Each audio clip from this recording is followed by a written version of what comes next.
There's a concentrated effort to stop it. They'll do anything to stop us, especially now. Because when is our opposition? He's been fighting for us for so long. So many schools of thoughts we've been through, yeah, to keep us strong. So tell me, what is it that you're willing to do to make our dreams come true? Yeah, make our dreams come true. Been a long time coming, but now we're here. So won't you stand up and show no fear? For the master, master teacher, freedom for the master, master teacher, freedom for the master, master teacher, freedom for the master, master teacher. 'Cause he's a man of the hour. They kidnapped him for building Tamarae. He put his life on the line for us all. And for the truth, the lies must fade away. Fade away.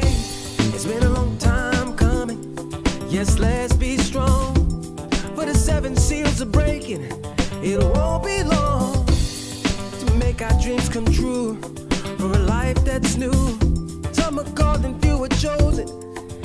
How about you? For the master, master teacher, freedom for the master, master teacher, freedom for the master, master teacher, freedom for the master, master teacher, freedom for the master, freedom, master teacher, freedom for the master, master teacher, freedom for the master.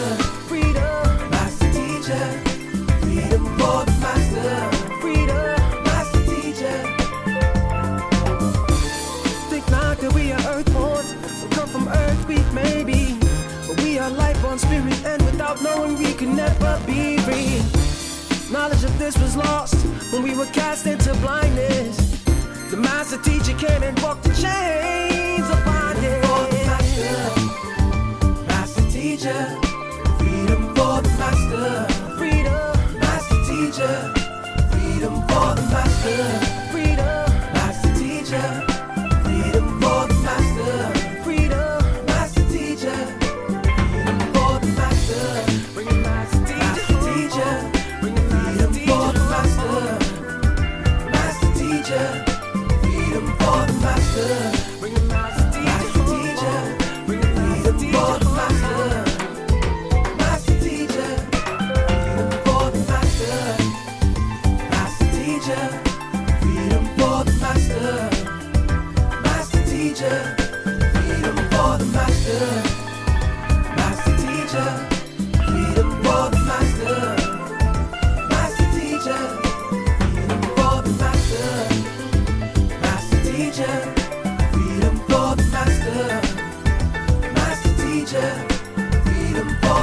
They did everything in their power to take this land and make sure that what's happening right now does not go on. They tried every trick in the book. They finished. They tried slander, defamation of character. They tried to rob brothers up, harass sisters on the street, stop every car coming down and make sure they did everything they could. And not one person come out and help us. Why? Because they had us marked as a cult. Oh, there's some crazy suicide cult.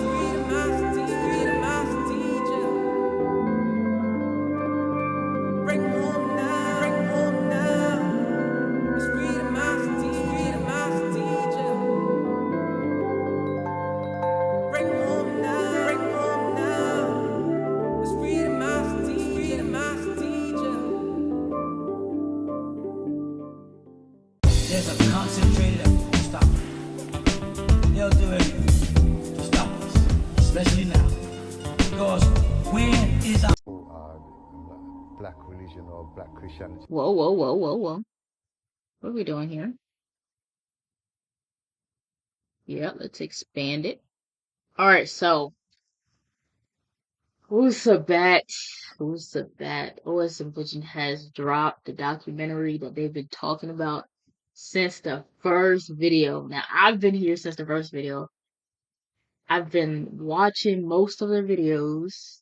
I'd say most, not all, because yeah, I didn't get through all. But ever since they dropped that first video with the questions, the white background, and what is it? Sakin and is it Asaru? Asaru? It blew my mind, and it was just yeah, it was amazing. But they dropped this because they hit 100 subscribers, and we're gonna watch the whole thing, but we're gonna do it in parts, okay? I think we're gonna start with like 20, 30 minutes, I think. Because if we do 30 minutes, then that would be like 7 parts. Where the lizard people at? Yo, wait, where'd you come from? Lizard people, bro? Where they at? They right here. I just saw it. Right there. No, I'm kidding. I don't know. I don't know, dude. You know where they at? Um, he was he was playing. Oh, what's up, dude? What's up, dude? Rico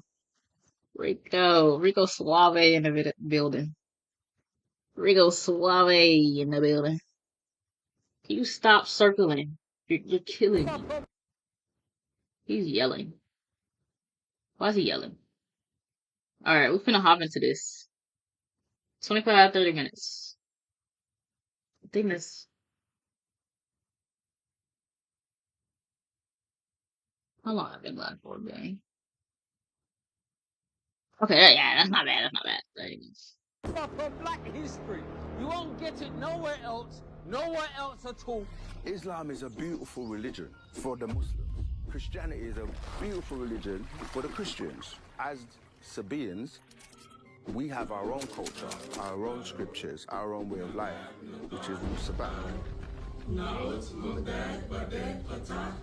Whoa, whoa, whoa, whoa, whoa, whoa, whoa, what was that? What was that? What the heck? What the heck, Keontae? No, let me stop. I'm not going back. Wait, should I go back? No, we're not gonna go back. What is Wu-Sabat? It's not a religion, it predates religion. So we don't really subscribe. That's the video, bro. That's the video I was talking about. That was like the first video. Blew my mind, dude. The thing I remember most was what? That woman could get like pregnant without a male. I was like, well, what? What? But anyways, let's go.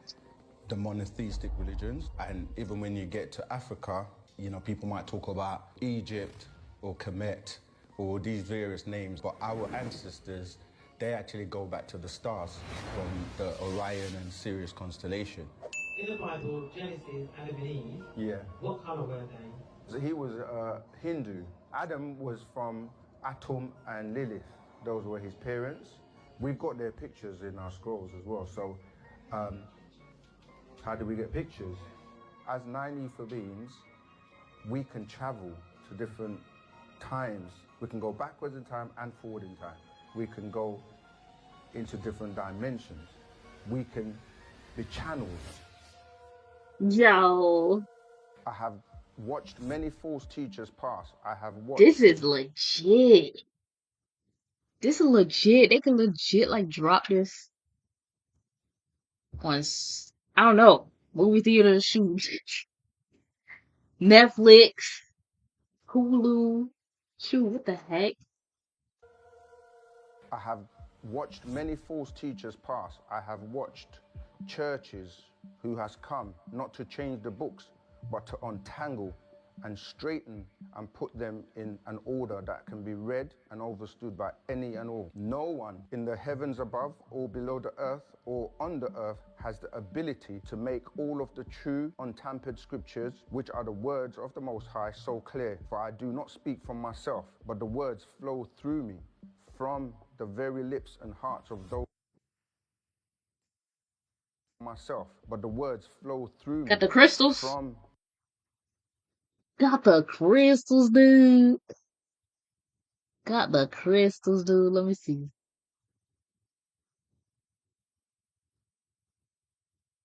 I don't know how to say none of these. Amos, Emetrin. Alright, Jade. This is more. This is better. Blue. Let's say Kyanite? What? Labradorite? Labradorite? Oh my gosh, I'm struggling. Amazonite? What? What? A pool for like aquamarine. Okay, I heard about that one. Obsidian. I wanted an obsidian. Black obsidian. I love black. That's why I wanted it. But this one, I wanted this one and this one. This is my birthstone. Rose quartz. Tiger's eye. Fluorite. the very lips and hearts of those mentioned in the pamphlets I put forth. Read the scrolls. Don't reject me. Wait, relax. Oh my gosh, what a pressing. I'm pressing stuff. Relax, dude. Okay. Myself, but the words flow through me from the very lips and hearts of those mentioned in the pamphlets I put forth. Read the scrolls. Don't reject me. Don't deny me. Don't slander me. I am your savior. Come and follow me. Brother at the back, did you have a question? Yeah. Sure. You see how it says our savior is here? Yeah. Who's our? Is it just black people? No, not at all. Our, because every race has been sent their own warner. For us, as black people, if you want to use that word, we're not even black, but we know what you mean when we use that word. So yes, he's sent to us just like every other race. We're not even black.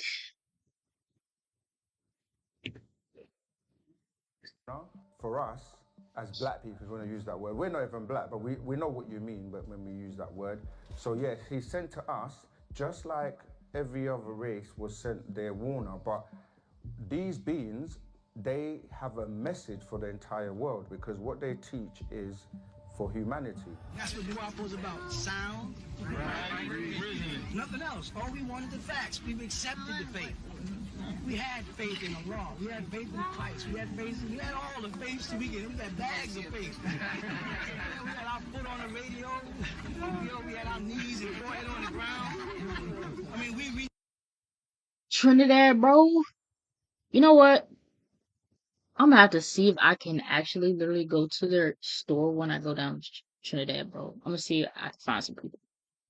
I got to. But depend on where they at, cause it's gonna be my first time in Trinidad, for real.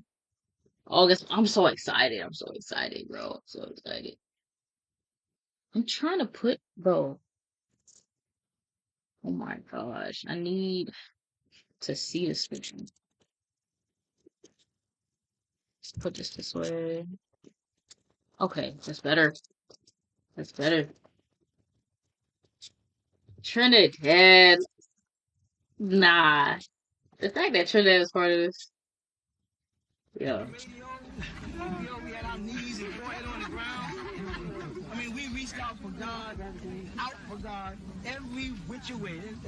As a people of color, we reached for God in everything from, I seen brothers as highly Christians with little ball and knots. We tried everything. Now we're saying we want to ask questions. We want nothing but facts. In order for the information to turn into knowledge, what has to take place? We talked about reasonability. Without reasonability, you can't transfer or transform the information into knowledge. It is through sound reasoning how you take information and turn it into knowledge. And one of the famous things that people who are familiar with him will know, he always said, "Don't believe me, check it out." Don't believe me. Check it out. Says stuff, he can't prove it. Everything I say, I prove. That's what makes me different. They talk about stuff they can't prove. The man that has made it possible for the Nubian nation to be established throughout the world. He has touched many hearts and has opened many minds to the truth. So without further ado, here's Dr. Malachi Z. York.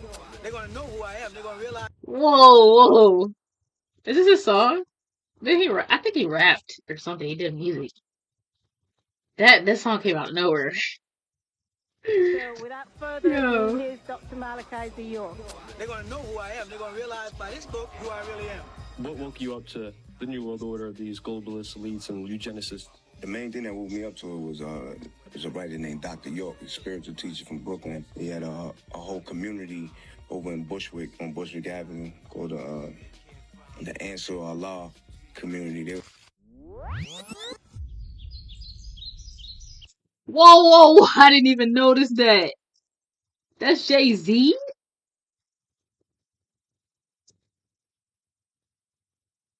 Jay-Z.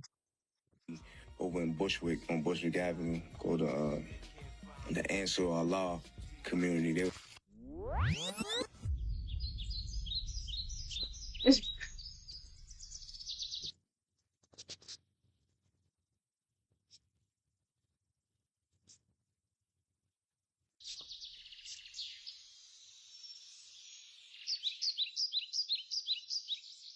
Like, okay. real heavy into like just studying the origins of religions, of cultures, politics, of the origins Prodigy. of everything. And that's how you really get to the bottom of things, when you study the origins of it. I didn't know That's too why I much love about him, reading his but I know his books, name. It all came from him, man. A series of books he puts out are called Actual Facts or The Master Secrets. But we've also got our own way of life for the culture, which is known as Partarak.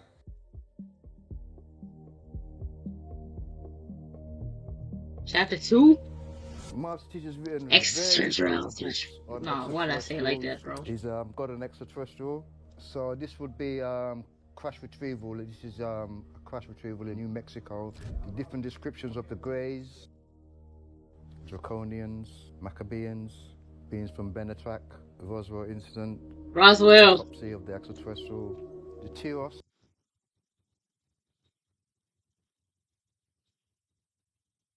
What happened to man's leg? Oh my gosh.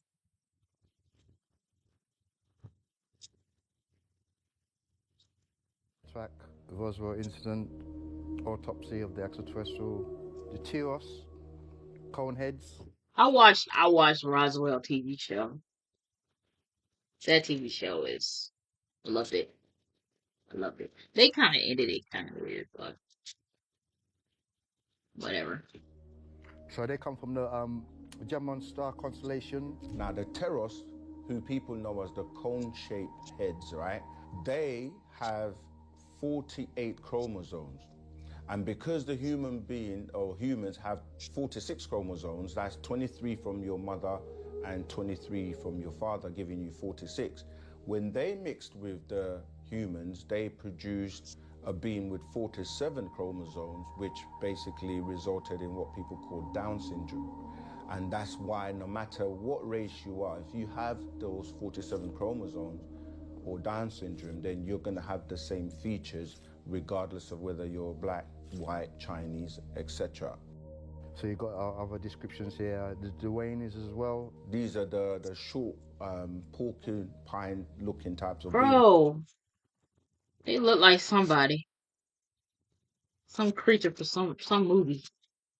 Dude. Wait. What is it?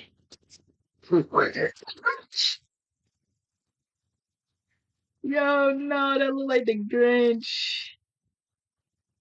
No, Dwayne. As well. These are the short, porcupine-looking types of beings because their hair sticks out. They're quite. This is what people get like the story of dwarfs and things like that from. They're very intelligent and they study Shakespeare, and so when you start to look at the ailments that people have who have mixed with them, they suffer from something called hirsutism, which is when you have hair all over your body. And this is because of the mixture with these Duanis. And the same as what we call the Deros. The Deros are like very obese, fat looking with like an elephant trunk, and you get a lot of people on the planet who are obese in terms of they weigh so much, and it's because no matter how much diets they go on or how much exercise they do, they can't get rid of the weight. That's because, again, they've been mixed with these beings called the Deros. And most of Bro. these beings were residing, some have left, but a lot of them are and were residing in the caverns in the earth. Also dealing with like the webs in the hands. It shows you like the 3 stages from the sperm, which would be similar to the tadpole. Then you have the second stage, which would be when you do the scan of the baby, which would be like 3 to 4 weeks, which would be like that of a Ramadian form of grey. And then the full stage would be where you would be Homo sapien, which would be mammal and reptilian. Most of these extraterrestrials also live in the center of the earth. You've got the knuckles here. These are skulls that they found. Because a lot of people think that we're making these up, but yeah, this is information that scientists are backing up, archaeologists are backing up. I was doing shopping in Saru. So I had this inner thought that said to me, yeah, go into the indoor. Wait, what are you? The information that scientists are backing up, archaeologists are backing up. I was doing shopping in Peckham. So I had this inner thought that said to me, yeah, go into the indoor market. Peckham, a district in southeast London within the London borough of Southwark. It is 2.5 miles southeast of Charing Cross at the 2021 census. Looking more population 14,000. So I went in there, met 2 brothers, and they started talking about the master teacher's information. By the time I thought black religion or black Christianity, kind of not interested in it, but I bought a video, Roswell video. So I went home, watched that, and then my oldest brother came about 3 days later with one of Malachi's videos called Elohim, and he was talking about us being God's ancient Egypt, how we'd be misinformed. So yeah, from then I got hooked up on it, yeah. He was always... Nah, look. Hold on. I'm gonna need to go back through this, take some pictures. Get my herb on. Called Elohim, and he was talking about us being God's ancient Egypt. Okay. License state. No, because I just got a mosquito bite. Tea tree oil, aloe vera. I just slapped some alcohol on it. Got leaves, man. Tea tree oil. Okay, tea tree oil. Blisters, bush hazel. How we'd be misinformed. So yeah.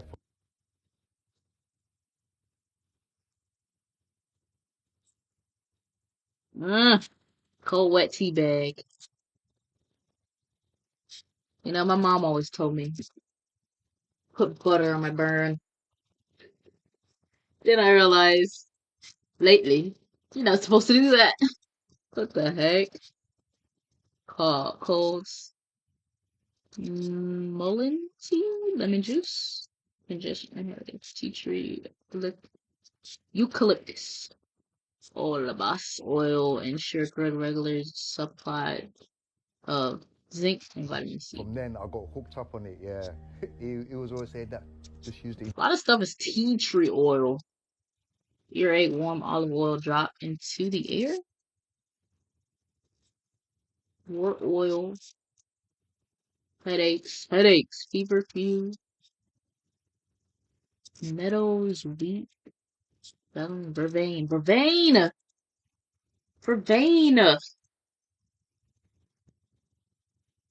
Isn't that werewolf's kryptonite? Vervain? Or is it vampires? Well, that's what they say in TV shows. Head lice. Information is like, you know. Mouth. We're gonna get back into it. Don't get... Peppermint tea. Okay. Indigestion. Shimole. Hooked up on it, but yeah. What is shock and knox?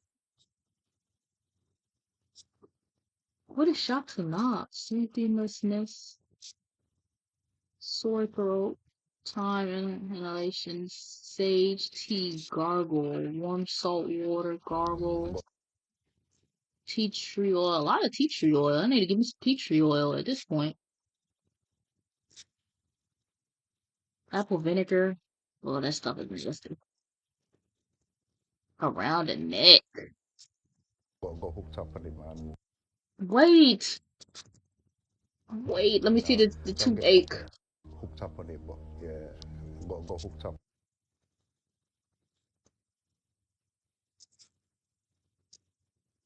Garlic. Remember back in the days they used to have these Shambhala bracelets. They were called crystals.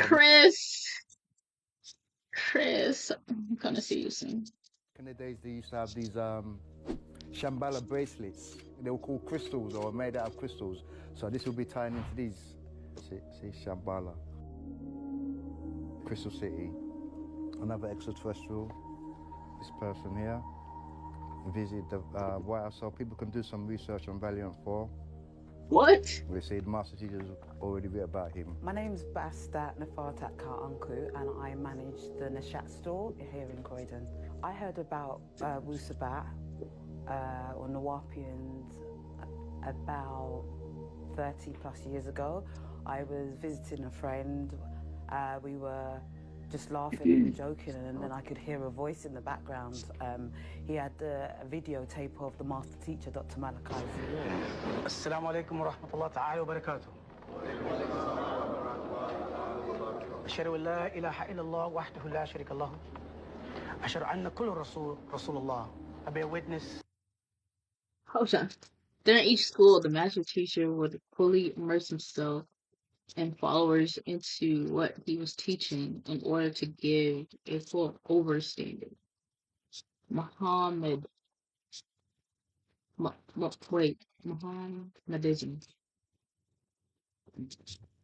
وحده لا شريك له. أشهد أن كل رسول الله. I bear witness to Allah alone, and He has no partners. And I bear witness to all the apostles that come from Allah. Being a follower of the Most Honorable Elijah Muhammad through his national representative, Louis Farrakhan, I would just like to know is the dress code of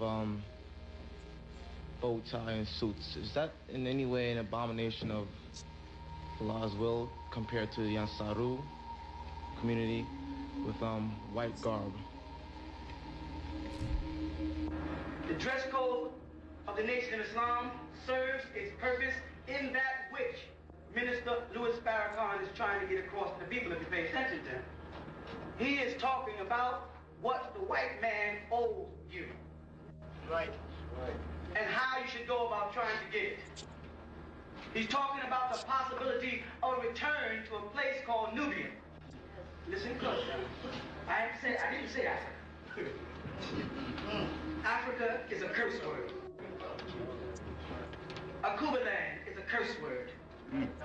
Break it down. All these are tricks by the devil. Don't fall into them tricks. That's right. The word Africa means to divide something, baraka, to break us up into pieces.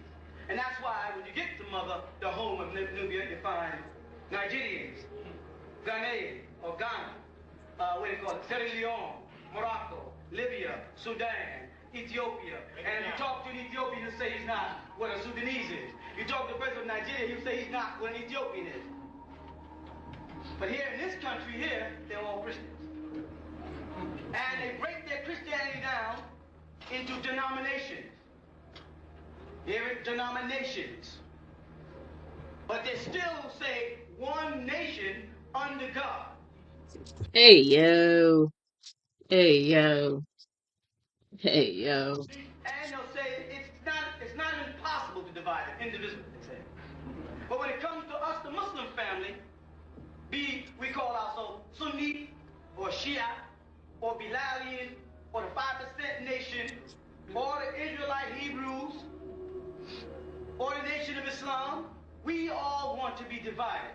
The Christians, as ignorant as we consider them in their teachings, are able to live in one nation and call themselves Baptists, Pentecostal, Seventh-day Adventists, Jehovah's Witnesses, Catholic, multiple denominations of Catholics exist. Romans, Greeks, the Coptics. But when it comes to Muslims, because of ego, we can't live as one nation under law. We can't get in a room together. The Sunnis don't even belong in this game. That's right. That's right.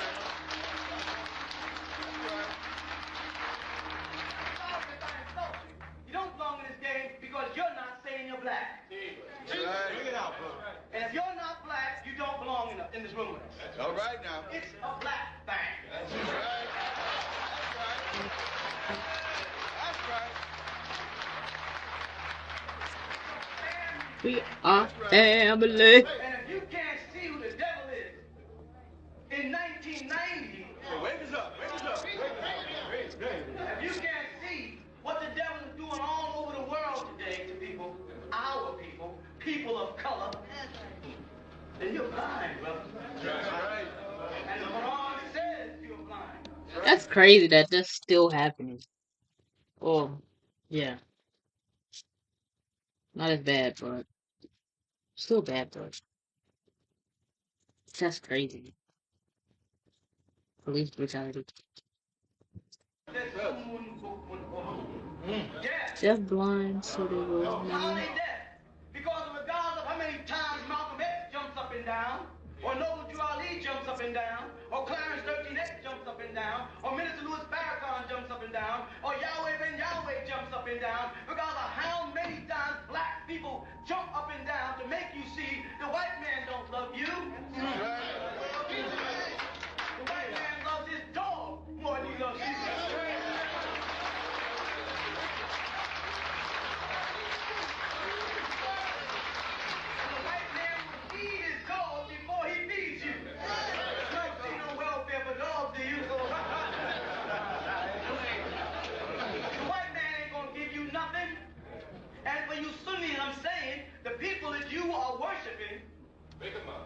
Bring it out, bro. Please. Are worshiping the white man. Come on, that's right. Come on with it. You flying over to Saudi Arabia to run around the Kaaba and kiss a black stone and worship it, and shake hands with a bunch of pale Arabs. Right.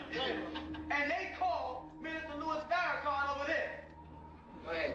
You beg to go, and they invite him over. They pay all the Sunni Muslims in America, smiling and shining. There's no racism in Islam. Muhammad sallallahu alayhi wa sallam is the messenger of Allah for the Europeans, for the Americans.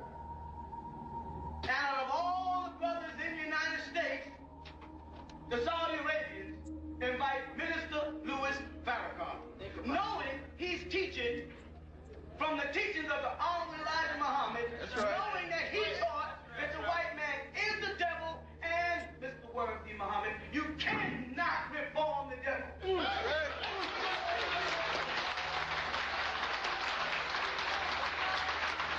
So I asked, who is he? I asked, where is he from? And he mentioned to me that they had classes in Brixton. And I asked him if he could give me more information. He said that he knows a brother that goes to the classes. So I invited them all down to my place to teach me some more about Wu-Sabat and about the master teacher, Dr. Malachi Z. York, and that was me hooked. Why were I having those dreams before I got the understanding that I learned from reading the scrolls? Now, pay attention to this answer. Any man you meet that you walk up to and tells you why you're having dreams about what you're dreaming about, don't ever listen to them again. Because they're phony. The reason why you had dreams and what you felt was for you. If I would have walked in the dream with you, then you could have said, let's discuss why this is happening here. Why am I seeing these pyramids? But if I'm not there, that is your message. That is your message from the Most High to you. And any man who comes along and tries to interpret stuff like why you saw this and why you saw that. And every time somebody asks me, I say the same thing. That was for you. If they wanted me in on it, they would have had me there with you. You know what I'm saying? And in time, because you're here now, you found your way here. Now let the rest of it happen naturally. Don't wrestle with it. My name's Luke. I'm a personal trainer. And I'm about to work with my client, do some boxing, some pad work. Okay, In the Wu-Sabat lives, everybody talk about dreams, and it can be like, yeah, I can't tell you why that happened or what it meant. This for you. And that's the video. That's what he was saying. You always say that. Stay fit. But it's like, I want to know, like, what do my dreams mean? Like, what the world? I gotta figure out myself.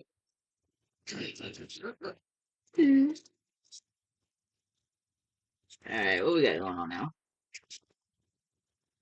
These are all in, like, where we at? 16? Cardiovascular's working. Keeping fit is very important to the human health. It's a lifestyle changer. We're here. Oh, Crystal fitness. Palace, doing I the gotta get work. into fitness Doing a more. sponsored walk for the master teachers, legal. As you can see, yeah, today's, yeah, there you go. Show them. Free Dr. York. Just here today, we're going to sponsor a walk in aid of raising money for Dr. Malachi's New York's legal team. I'm going to keep going until Babylon is free. And I've got my t-shirt on today. I'll show you the t-shirt. Free Dr. York. He's innocent. We all know he's innocent, and we're going to bring our master teacher, our reformer, our avatar. We're bringing him home. Moisia is here to do the walk today in order to raise funds for our master teacher, Dr. Malachi from York, partner Babiano. Wu-Sabat, the master teacher, His Excellency Partner Babiano, affectionately known as Partner Babiano, Baba Yanan, His Excellency Dr. Malachi DK Okran, 33 degrees, over 720 degrees. Doing this sponsor walk here today at Crystal Palace, with the funds going towards his legal attorney fees. My question is, Sikin and the Puma sweatsuit, tracksuit. And I knew saying and Lil rule over the skies correct everything. My question is, did Inky send you redeeming himself by sending his son Murdoch, showing that he can do things as said to be done, or did Anu send you, my master teacher? Anu sends Inky, and Anu sends me. Inky couldn't send me anywhere. Because though I am spiritually related to Inky as his son, I reject everything Inky stands for because he opposed Anu. And it was a strong decision because I was conceived through a reptilian wife of Inky as a disagreeable, a warrior, a defender. And I had to change my whole genetic structure recalibrated so that I could work on behalf of Anu, but act as a defender of the innocent at the same time. So I had to be given the ability to kill when killing is not in the Anunnaki's nature. Thus it was necessary to be born to Eve, who was a reptilian, that I'd have a reptilian mentality as well as an Anunnaki's mentality as far as agreeable, ya, and disagreeable, way. I had to have both of those attributes because this is what you have. You have. Well, I did not know that. Yahweh, agreeable and disagreeable. Yah, agreeable, way, disagreeable. Bro, I still didn't get the part where he like came from and stuff like that. But I don't want to replay it. I'll replay it I myself. have both of those attributes because this is what you have. You have both an agreeable nature and a disagreeable nature sitting in this room. And I don't mean there are some agreeable people and some disagreeable people. Everybody sitting in this room has agreeable in them and disagreeable. Everybody in there has a little devil in them. Everybody in there has a little God in them. In order for a being to come to you, to raise you up, they've got to have the kind of nature you have so that you can't trick them, because you're very good at it. It's basically information on another level where we actually teach on basically every topic It's like a university. And when, check this, and when the woman saw that the tree, so now it's okay, now she sees, that the tree was good for food, it was edible. Nowhere in here does it say apple. There's no apple in here. Somebody stuck apple in there. In Sunday school, apple got in here. Apples are not that old. There's over 1,000 species of apples. What kind of apple was it? Was it a Mac? Yes. But if you ask that question in church, the reverend will get mad at you. That is so true. That is, you cannot question nothing that's in that Bible to Christians. They're gonna look at you like, how dare you? And you're gonna be like, what? Just ask me a question. It's terrible, bro. The Sunday school teacher reported to your grandmother, because your grandmother's the one that whipped your ass about church. Your mother just said, stop acting up. But grandma just, come here. Come here, son.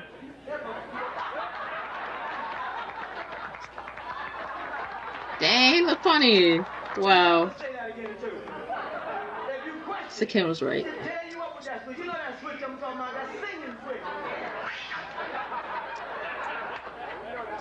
You hear me?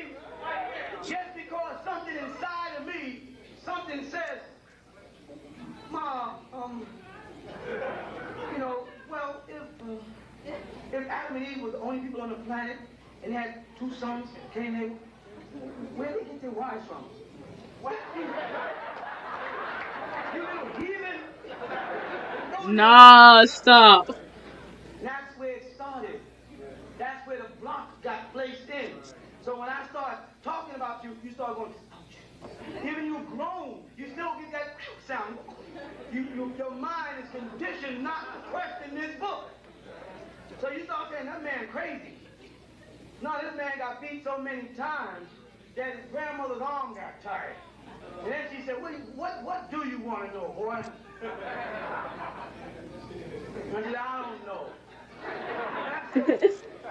After 15,000 beatings and 250,000 whips, I said, that's all I want to know, Grandma, is that you don't know and Reverend Porkchop don't know either. Reverend, whoa, Reverend Pork Chops.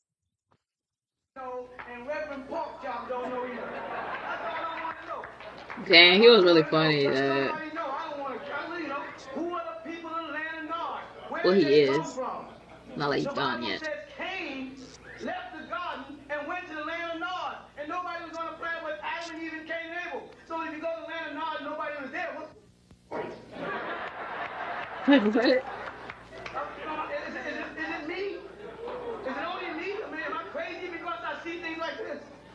Well, if I see things like this, and God has provided me with an audience of millions of listeners, then God must want me to talk to you. He must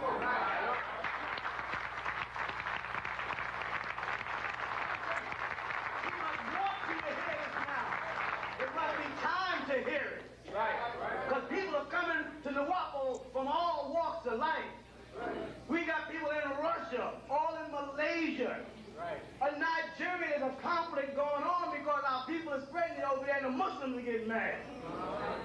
All out in Ghana, South Africa, all the way over to Japan even. They're asking, will you put the books in Japanese? I said, if I could, I would. But I can't, so I shan't. Wait, will you put what in Japanese? They're asking, will you put the books in Japanese? I said, if I could, I would. But I can't, so I shan't. But in the event that someone does, or do, you got it. Why is it time to know the truth? Can I dwell on it a little more? Who was Cain afraid of killing him? When he told God, you know, the burden you put upon me for killing my brother is too great. Anyone who catches me is going to kill me. Anyone who came, Nobody's on the planet except you, your father, your brother. Well, you killed your brother. He wasn't there no more. So just your mother and father and you. Who was he afraid was going to kill him? Father. And this opens a can of beans to the reality that the planet had people on it before Adam and Eve. Now, archaeologists and paleontologists all recognize that. But Reverend can't teach you that. Because he'd have to give up that Cadillac. Because he cannot explain who these people are. But we talked about a part of the Bible here in Genesis where it says, and the gold of that land is good. And it takes thousands of years for gold to process it, not even more than thousands of years. For coal and earth to crush down and become diamonds. But the Bible talks about the diamonds of God. It talks about gold in Genesis. But the Christians will tell you that the Bible is not more than 6,000 years old. Stretching it in Islam to 10. But it takes millions of years for Mother Nature to make gold. So how is it in Genesis that the gold of the land of Ethiopia is good and man wasn't even on a planet a hot week in Genesis? Not a hot week. It must have existed millions of years before Adam and Eve in order for God to say the gold of that land is good. There must have been people on the planet Earth in order for Cain to find himself a wife. There must have been evil people before Adam and Eve and the serpent if Cain was afraid of somebody killing him who God didn't know. God's information was limited. God didn't even know those people. The Bible says there were giants in Genesis chapter 6. There was giants in the earth in those days. Who created the giants? Because if Adam and Eve were not the giants, and they were created in the image and after the likeness of God, then the giants were bigger than God. That means the giants was Allahu Akbar, not God.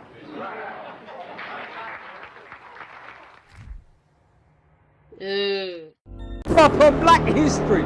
You won't get it nowhere else at all. Islam is a beautiful religion for the Muslims. Christianity is a beautiful religion for the Christians. As Sabians, we have our own culture, our own scriptures, our own way of life, which is Wu-Sabat. Naut Mugdad Badet Patah, Naut Mukhlas Badet Yam. Wu-Sabat is not a religion, it predates religion.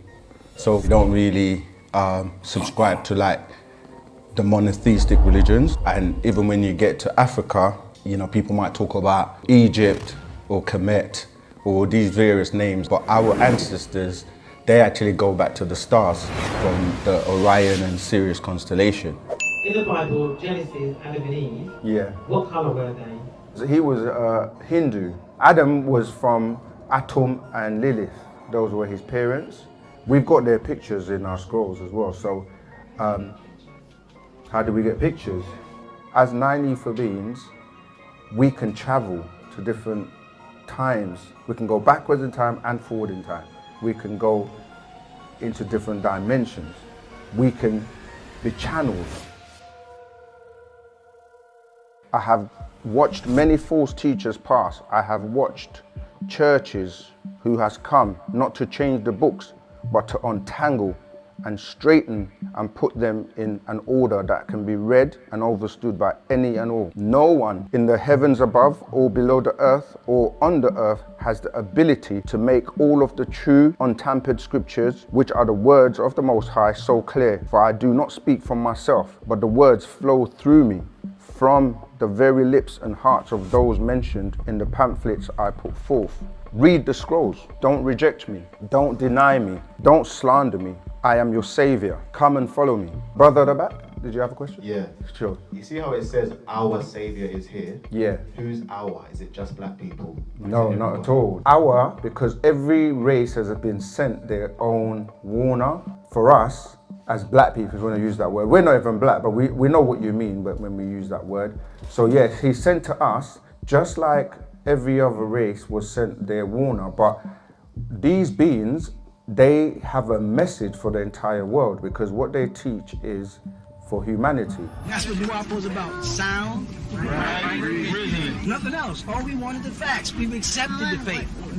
We had faith in Allah. We had faith in Christ. We had all the faiths we get. We got bags of faith. We had our foot on the radio.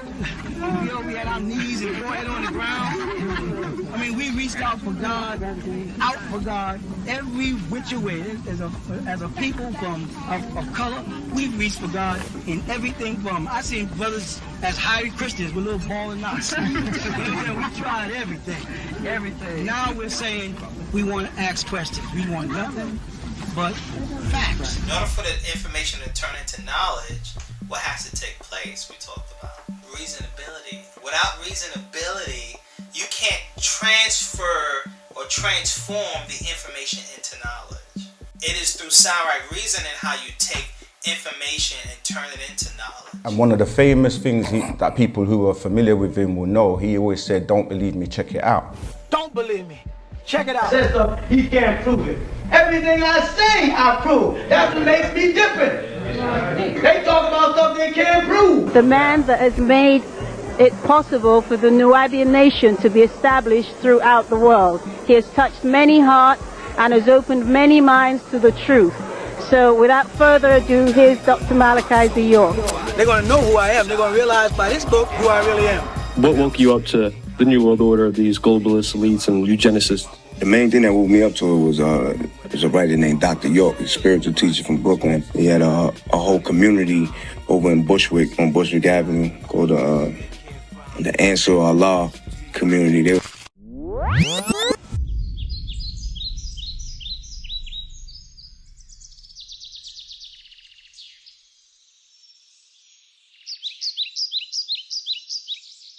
Like real heavy into like just studying the origins of religions, of cultures, politics, the origins of everything. And that's how you really get to the bottom of things, when you study the origins of it. So that's what I learned reading his books, and it all came from him, man. A series of books he puts out are called Actual Facts, or The Master's Secrets. But we've also got our own way of life for the culture, which is known as Patarak.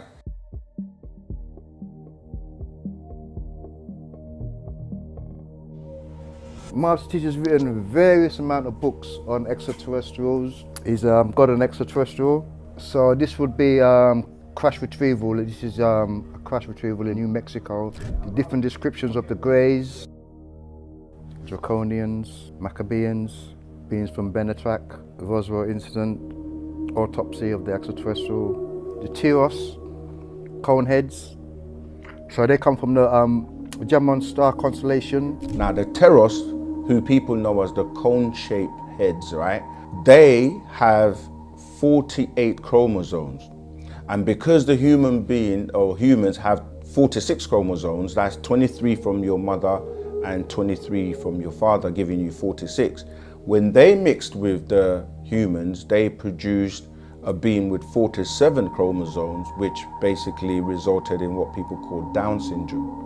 And that's why no matter what race you are, if you have those 47 chromosomes or Down syndrome, then you're going to have the same features regardless of whether you're black, white, Chinese, etc. So you've got other descriptions here, the Duanes as well. These are the short porcupine looking types of beings because their hair sticks out. They're quite, this is what people get like the story of dwarfs and things like that from. They're very intelligent and they study Shakespeare. And so when you start to look at the ailments that people have who have mixed with them, they suffer from something called hirsutism, which is when you have hair all over your body. And this is because of the mixture with these Duanis. And the same as what we call the Deros. The Deros are like very obese, fat looking with like an elephant trunk. And you get a lot of people on the planet who are obese in terms of they weigh so much. And it's because no matter how much diet they go on or how much exercise they do, they can't get rid of the weight. That's because, again, they've been mixed with these beings called the Deros. And most of these beings were residing, some have left, but a lot of them are and were residing in the caverns in the earth. Also dealing with like the webs in the hands. It shows you like the 3 stages from the sperm, which would be similar to the tadpole. Then you have the second stage, which would be when you do the scan of the baby, which would be like 3 to 4 weeks, which would be like that of a Ramadian form of grey. And then the full stage would be where you would be Homo sapien, which would be mammal and reptilian. Most of these extraterrestrials also live in the centre of the earth. You've got the knuckles here. These are skulls that they found. A lot of people think that we're making these up, but yeah, this is information that scientists are backing up, archaeologists are backing up. I was doing shopping in Peckham, so I had this inner thought that said to me, yeah, go into the indoor market. So I went in there and met 2 brothers, and they started talking about the master teacher's information. By the time I thought black religion or black Christianity, kind of not interested in it, but I bought a video, Roswell video. So I went home, watched that, and then my oldest brother came about 3 days later with one of Malachi's videos called Elohim, and he was talking about us being God's ancient Egypt, how we'd be misinformed. So yeah, from then I got hooked up on it, yeah. He was always saying that just use the information as like, you know, don't get hooked up on it, but yeah, got hooked up on it, man. Remember back in the days they used to have these Shambhala bracelets. They were called crystals or made out of crystals. So this will be tying into these. See Shambhala. Crystal City. Another extraterrestrial. This person here. Visit the White House so people can do some research on Valiant 4. We see the master teacher's already written about him. My name's Basta Nafartat Ka'anku and I manage the Nashat store here in Croydon. I heard about Wu-Sabat or Nawapians. Do you understand? Well, wait, Zamata, we have to, that would have to be a personal call or discussion because it is quite personal, this journey you're on and what you're going through, and wouldn't like to really discuss it over the air. However, I can try and generalize it for you in the answer like I provide. But it is, I mean, are you reading and are you speaking Wu-Sabat, for instance, Miss Batia? We're trying. I know that's a big, you know, the thing that, you know, that's very necessary. But honestly, no. Wait. No, it's all right. It's no judgment. There's no judgment on anyone. But if you just give me a few minutes, because I still have to do our affirmation, and call and bring in the ancestors. So just bear with me, okay? Okay, thank you so much. You're most Antakathira for Zamata. Okay. Rahubat to those Moishar in the family who have just joined. I'm just gonna do our affirmation and then we will start class. It's gonna open mic, open session where you can ask your questions on any topic, even though there's not going to be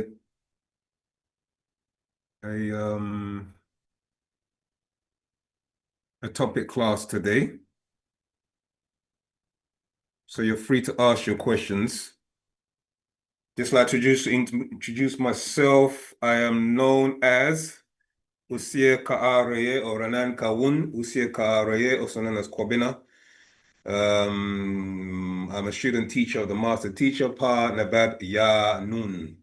Okay, he's the being that has been sent as a warner to us as Nagaru. Okay, species on the planet or beings or race on the planet. This Wu-Sabat is for the upliftment of humanity. Okay, can I be heard online and stuff, yeah? Okay, good. Okay, so this information or outformation, okay, is for humanity. We are reaching out to those this information resonates with and seeking children of the Panatharu. You may be a child of Panatharu. Recording stopped. Okay, recording stopped. Recording in progress. think it's crazy, you know? Yeah, so we'll just open up with our affirmation and then we'll start. I can't hear it, it's not coming through the mouth.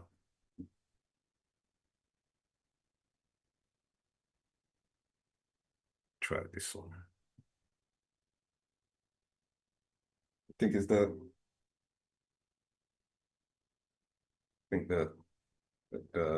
cable. I think so.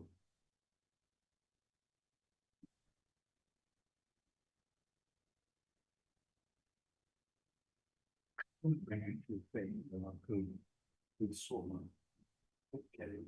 to do that thing. Yeah, I said that we know what. Okay, just yeah, stopped again, isn't it? Ah, there you go.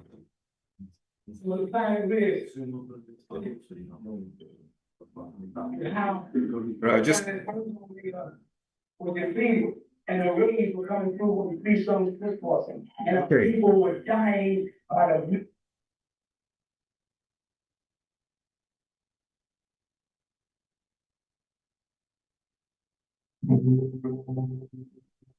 Baro, Nabab, Nata, Mukdar, Naut, Mugdad, Baded, Pata. Recording stopped.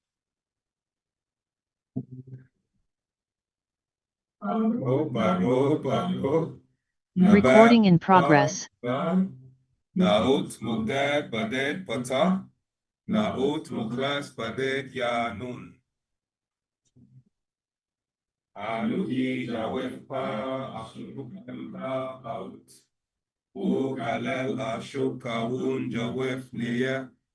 Anuki, Kasam, Emba, Baut. Upa, Baut, Kawun, Kasam, Em, Nia. Anuki, Wahu, Ame, Pa, Baut.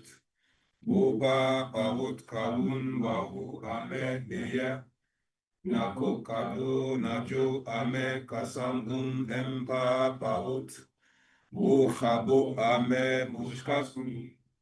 Nako kado kawan kalel papaf nako kado jawek pa paut. Ame wase ame aratni kawun laye bakoe jawek pa paut. Anuki yabed biye nafashni. Pa paut kawun anuki. Pa paut kado nakuk kador. Pa paut amul nakuk amul. Taukum, Wesha. Rahubat again for those who attended our question and answer class. It's good to see new faces. Again, my name is Usia Kaaraye. I haven't seen some faces on here and I appreciate that.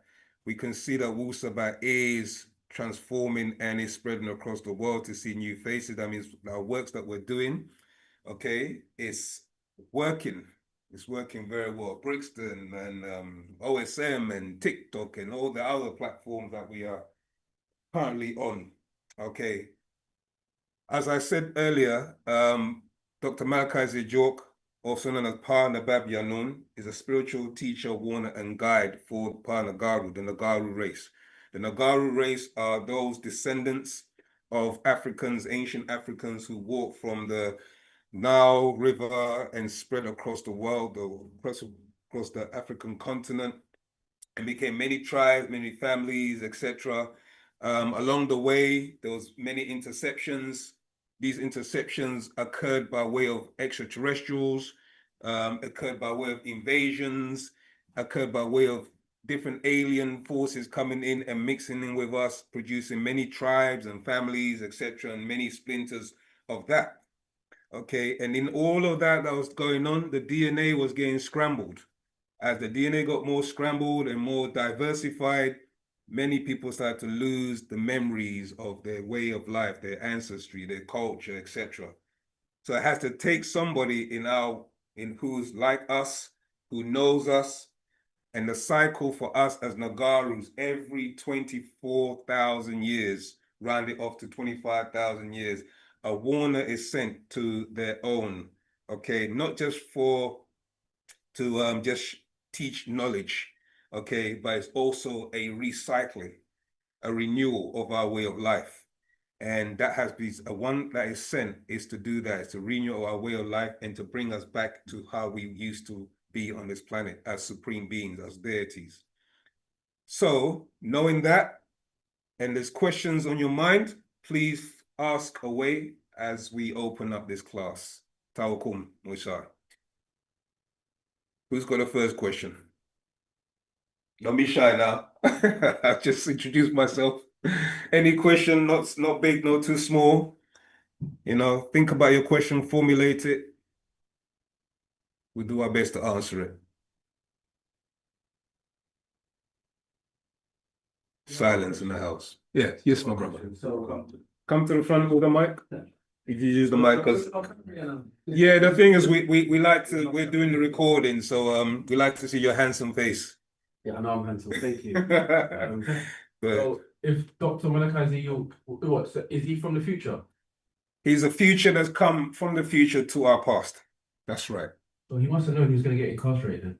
He must have known. He's informed that that was going to happen to him. But it's a bigger plan. It's a bigger picture.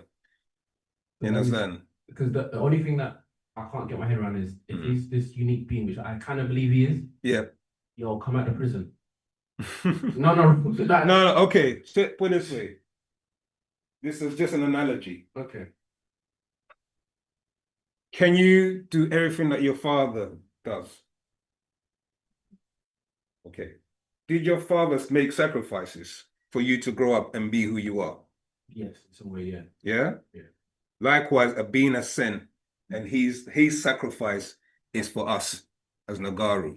And one of the things that he was supposed to do, or has to happen to him within the realms of natural nature, is that he has to go through his test.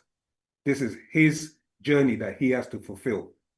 And within that, the test is for us to prove so that we can unify, and then he will come out. So, but if he wanted to come out, could he come out? Yes. But he's on his own test. The test is for us. The test is for us. You see, what we have to start realizing is that ultimately, while we're in different bodysuits, yeah, we are soul. And that soul is coming from a source.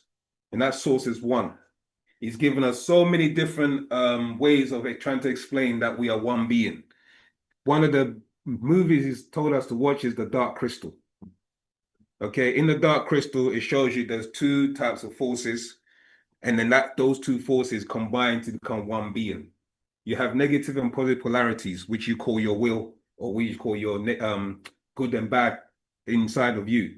Yeah, the utilization of your will, that decision to sway one point or not, is the control of that, and then you being controlled as a being, okay, and decide your own fate.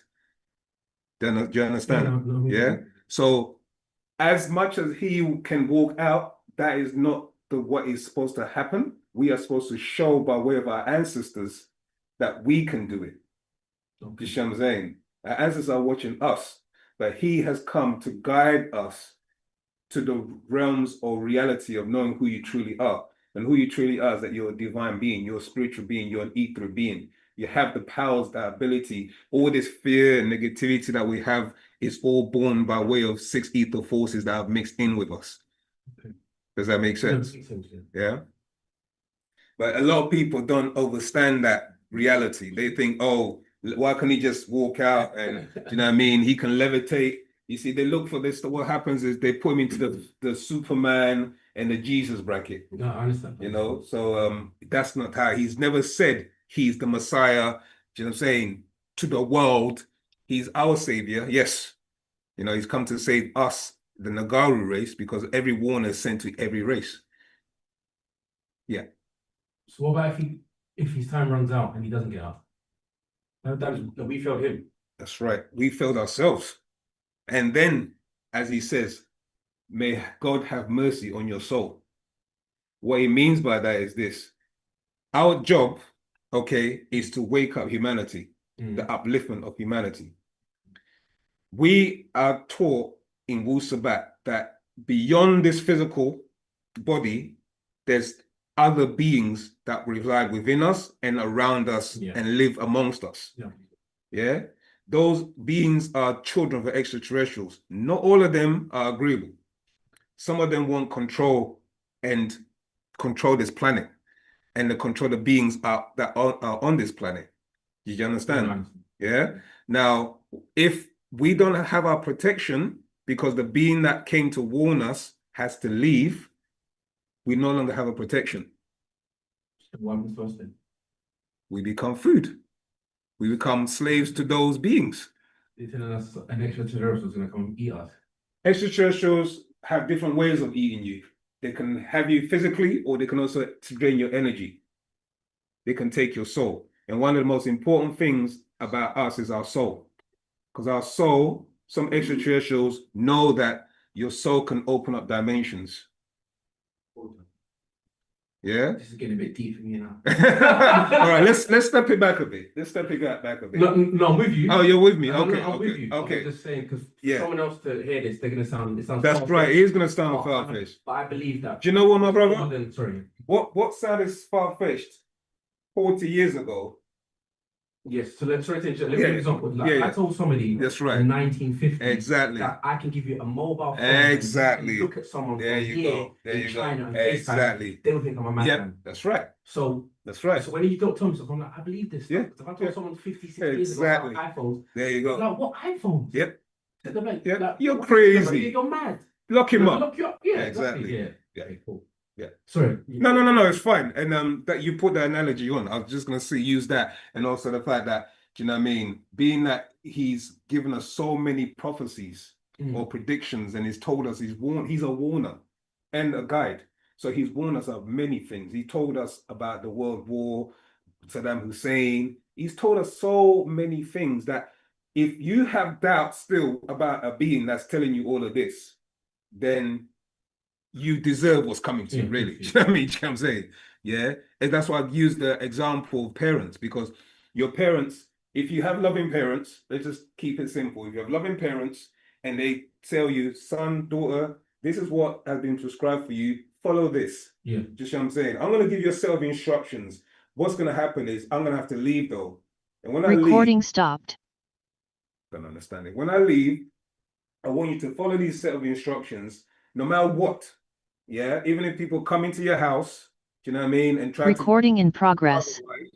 still practice the instructions. But unfortunately, if you put into context now of 6,000 years, so every 6,000 years, there's something called a sun cycle and a moon cycle.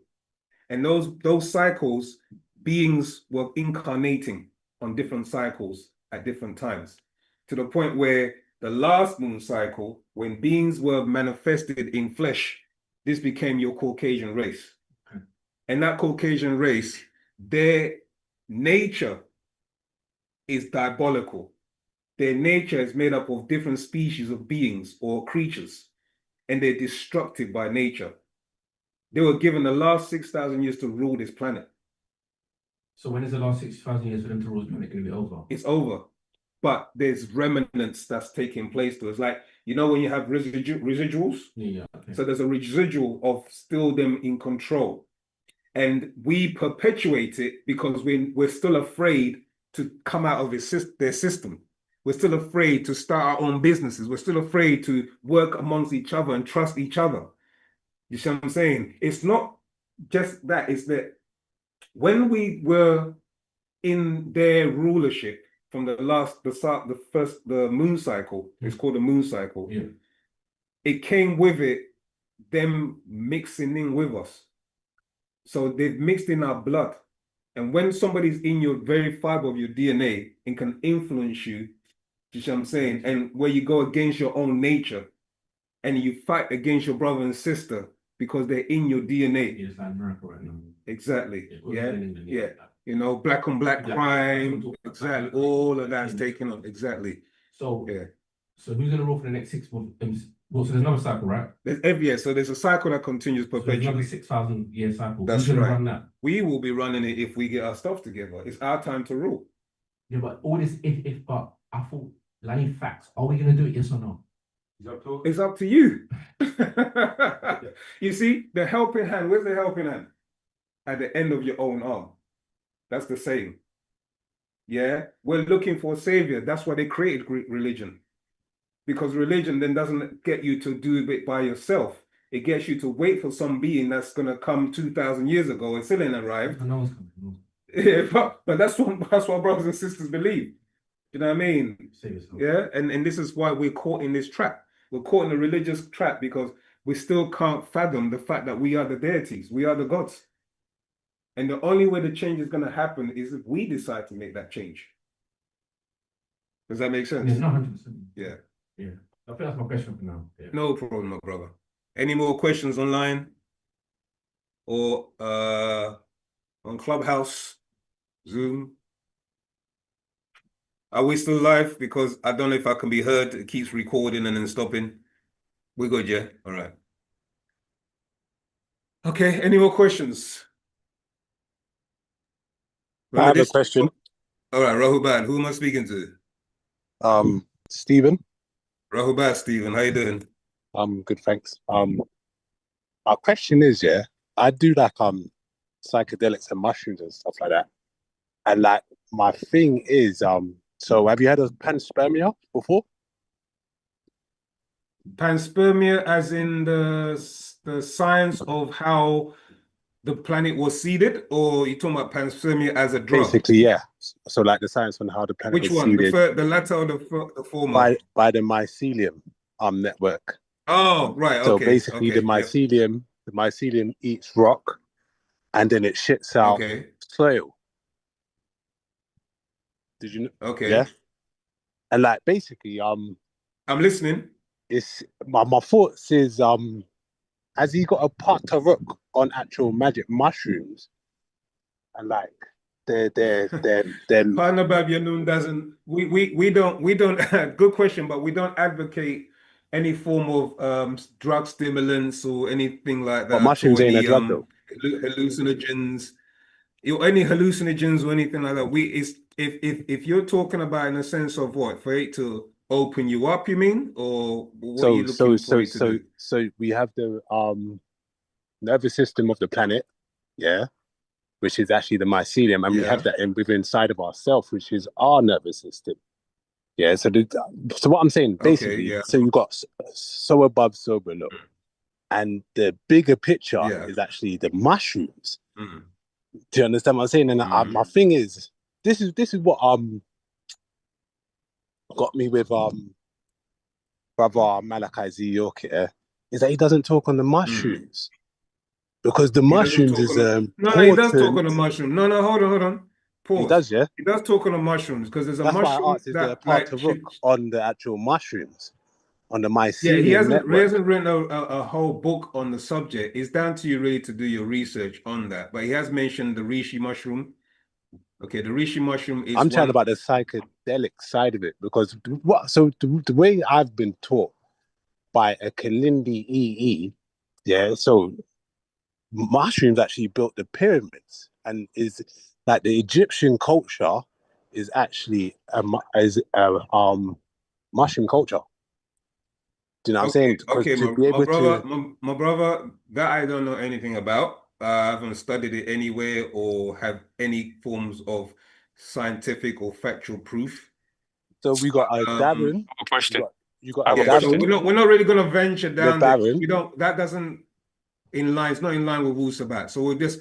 Can we just? I'm not. Listen, say, bro. Yeah, it's just a question, isn't it? And you want us to. Do you know what I'm saying? Okay, I'll answer your question then. Yeah. Partner Babyanun, Dr. Malachi Zejok. I feel like you're just trying to sweep me to the side, like mate. Okay, let me finish. Let me finish, my brother. Otherwise, you didn't let me finish, but I'll let you finish. Go on, brother. Yeah, we don't advocate mushrooms that are stimulants that open up the mental realms, because we know that once you open yourself up, certain beings can step into your being and take over. Okay, or influence the way you think. We do.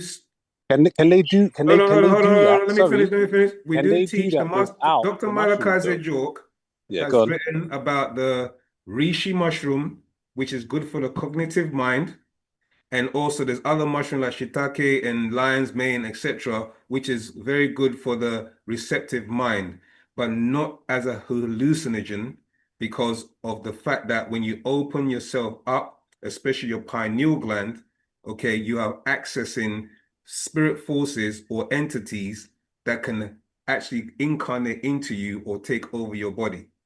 So we don't advocate those mushrooms. Do you understand? I understand that, yes, the mycelium, it can cover a vast network underground. You with me? And The mycelium is the mother, is the network, is the coding. So basically, the mycelium allows you to actually speak to plants, and it reconnects you. That's why when you put your feet on the earth, yeah, you connect to the hub because it's Mother Earth, and it's through the mycelium. That's why they call it Mother Earth. It's due to the mycelium. That's what I'm trying to say to you. Okay, Innit? could you And I don't understand why. refer to some books, or is this your own reasoning? If you can refer to some books, we can check it out. But yeah, so right now you have, we don't really teach brother, on you we keep haven't got an interrupting me, bro. extensive. Like, all right, cool, yeah. No, it's all right. We haven't. I'm not I'm gonna give dismissing you the you. reference. You're not Yeah, listening. you put it in the chat what the reference is, and then we can do our own research on that, our due diligence. But Yeah, as of so now, just search up Darren Barnabab Barrett, Yanun, yeah, and Kalindi EE. Yeah, yeah, please, innit? All right, that's cool. fine. You do that. Thank you, my brother. Thanks, bye. Okay. Question. Yeah, I had a question. Rahul Bhatt, brother. Rahul Bhatt, hold on. I've got a question that's just been given to me. What do you know about Scientology? Sorry, who's this question from? It just somebody wrote it down, or okay. Okay. Yeah, Scientology, they are Pleiadians. The being L. Ron Hubbard is a Pleiadian, or is an extraterrestrial that he's been pushing their agenda. Okay, so that's who the Scientology is about. It's L. Ron Hubbard. There's a movie that they put out called it showed with John Travolta, wasn't it? And they showed him with 7-foot beings. It was a flop in the box office, but basically the master teacher explained that those were Pleiadians that were invading the planet. But yeah, L. Ron Hubbard, he's linked to the Pleiadians.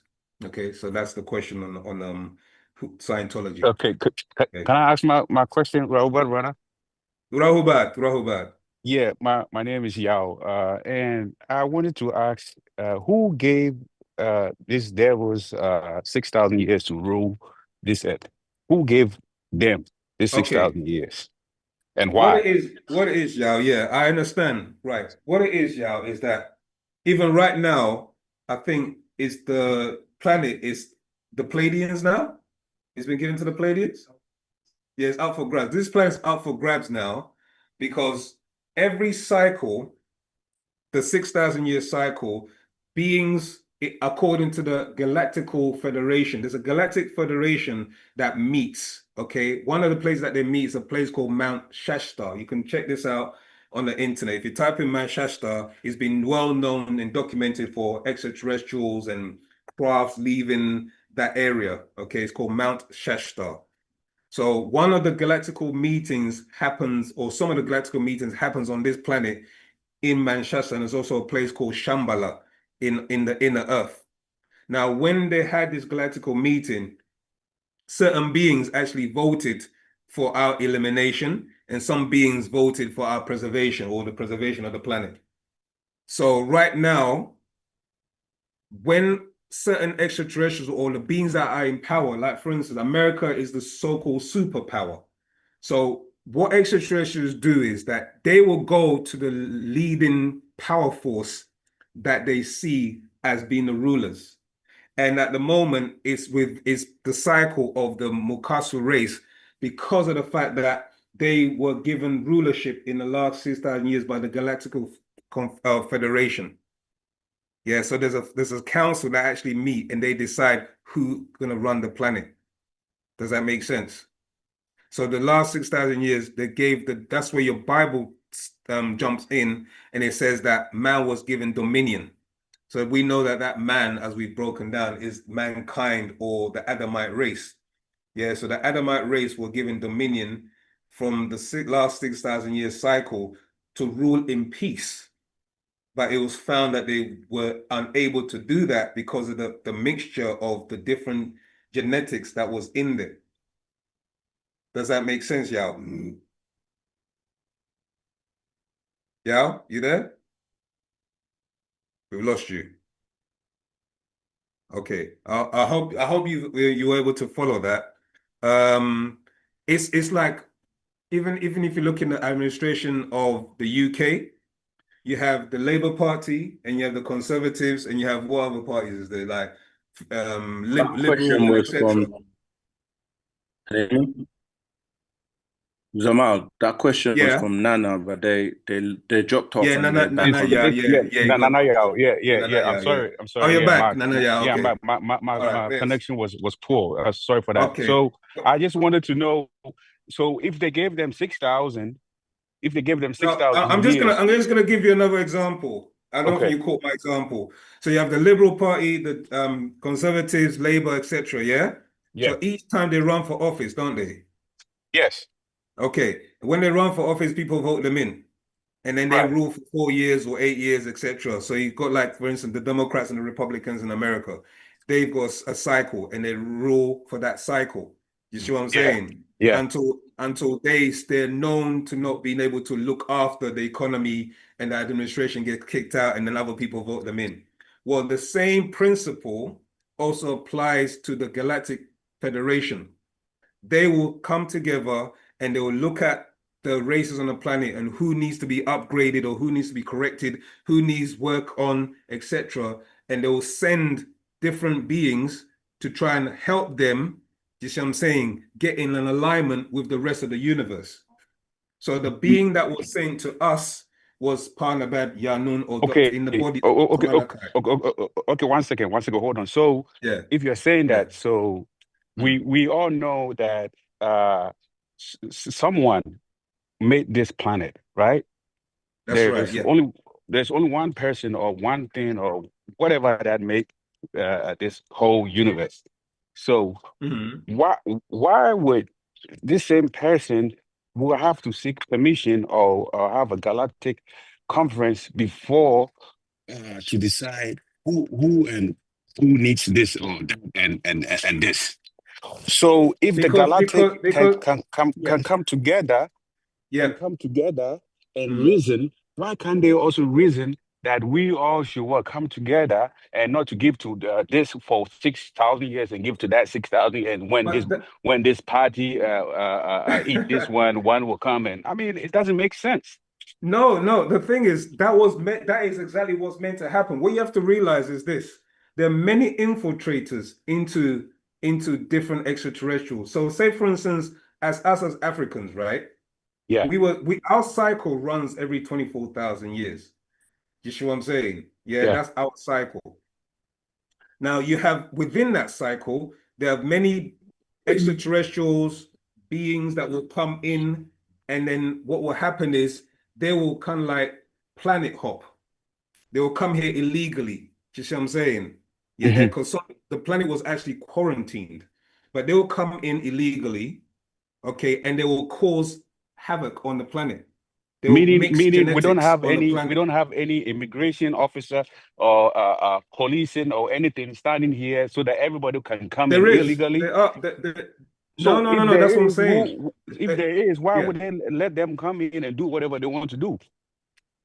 But check this out, Nana. If you're saying that, what happens to cargo on the when people infiltrate and bring in narcotics, etc.? People still do it because they have ways to do it. You see what I'm saying? So you have extraterrestrials who have the ability to influence telepathically some children, some of their children on this planet.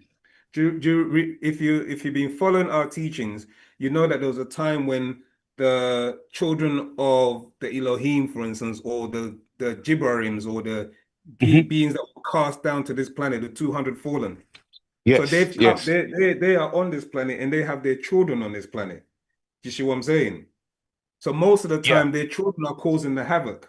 Then you also have other beings that are being mentally influenced or guided to create things like the atomic bomb, or things that, or positive things to help nature or to counterbalance the negative. So you have all sorts of extraterrestrials and their children on the planet that are manipulating. So, like, an example was given is, like, for instance, Yaku's grafted devil. Yaqub was so upset or angry. This is why we teach about learning to control your emotions and all of these things, because he was in that frame of mind and countenance, it allowed extraterrestrials known as the Pleiadians and the Aldebaran species to infiltrate his mind for him to create a grotesque type of being. You see what I'm saying? And he thinking that he was going to rule them for 6,000 years. Okay, meaning this planet, this Earth, Mother Earth, or this planet, it doesn't belong to anybody, because if anybody can penetrate and come and do whatever they want, and still, well, it's not that they can do anything they want; it's how they do it. You see what I'm saying? They do it most of the time. They influence you mentally. So it's not like they come physically and say they'll influence or they'll exchange something for something. Like in 1950s when they came to Truman and Eisenhower, who were the leading rulers at that time, okay, because America was known as a superpower. They came to them and they offered them certain diseases that will cure diseases. Like they had a cure for polio, they had a cure for syphilis, they had a cure for AIDS, etc. What they did was, these children of the Luciferians, they betrayed some of these extraterrestrials. You understand? But ultimately, there's a supreme council that is responsible for this solar system. That is our ancestors, Panatharu. Now, Panatharu, they police the universe and they watch and guide. You see what I'm saying? Only at a critical point is when they will intervene. What do I mean by a critical point? You know when they dropped the bomb on Hiroshima and Nagasaki? Yeah. That's the critical point. Why is it a critical point? Because atoms cause a chain reaction. When you drop an atomic bomb, okay, on a planet, it can cause a chain reaction, which can actually cause a star holocaust. What does that mean in the grand scheme of things? That holocaust will pull in the sun, will pull all the planets into the sun. That sun will collapse and will affect the 19th galaxy where these beings reside, the Etherians reside. Do you see that there's a bigger picture? You see what I'm saying? So they allowed their children to play about, mess about, etc. Just like how you as a parent will watch your child and you think, you know, he's about to touch that fire. He's about to touch that fire. Pull him away. No, don't touch that fire. You with me? So our ancestors, or who are the beings of nature, natural nature, they watch and see. And when there's a critical point where they have to intervene. So why would our ancestors would put us near to a fire when, if they know we are kids, we can play with fire? Why would they put us near to a fire and say play around? They haven't put us near to a fire. Because you just said it. You was making an example. No, they didn't put you near. No, I didn't say they put you near to a fire. I'm saying as a child, you're curious, aren't you? So you get close to things that are harmful. Do you understand? And that's when your parent will pull you away or call you away and say, this is dangerous, don't do it anymore. But I'm using that as an analogy to say that extraterrestrials, some of them, they do it on purpose and for a reason. And their reason is to cause the children of the Natharu, okay, to become domicile, where they're no longer utilizing their higher powers and higher abilities. And that's happened for the last 6,000 years when we were placed under this spell. That happened also when our barytheric gland was removed and we mixed in with those beings. And what happened from that stage, our powers started to get weaker and weaker and weaker. Meaning we allowed it, and our ancestors was also watching that we will allow ourselves for us to be weaker and weaker. Yeah, because there's a cycle. What you have to realize about Panatharu, they don't intervene when things like that are taking place, because they know that there's a cycle and they can't interfere with cycles. They don't interfere with cycles. You see what I'm saying? Yeah, because they're about natural nature. So let nature take its course. But if it gets to the point where it's a critical level event, then they will step in. Then they will step in. And so right now, the 24,000 years has come back around and they've sent a warner to step in, because where we're going towards now, we're going towards that star holocaust. You see what I'm saying?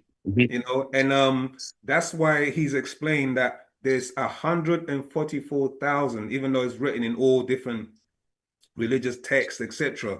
But those 100, because other races do speak about the 144,000.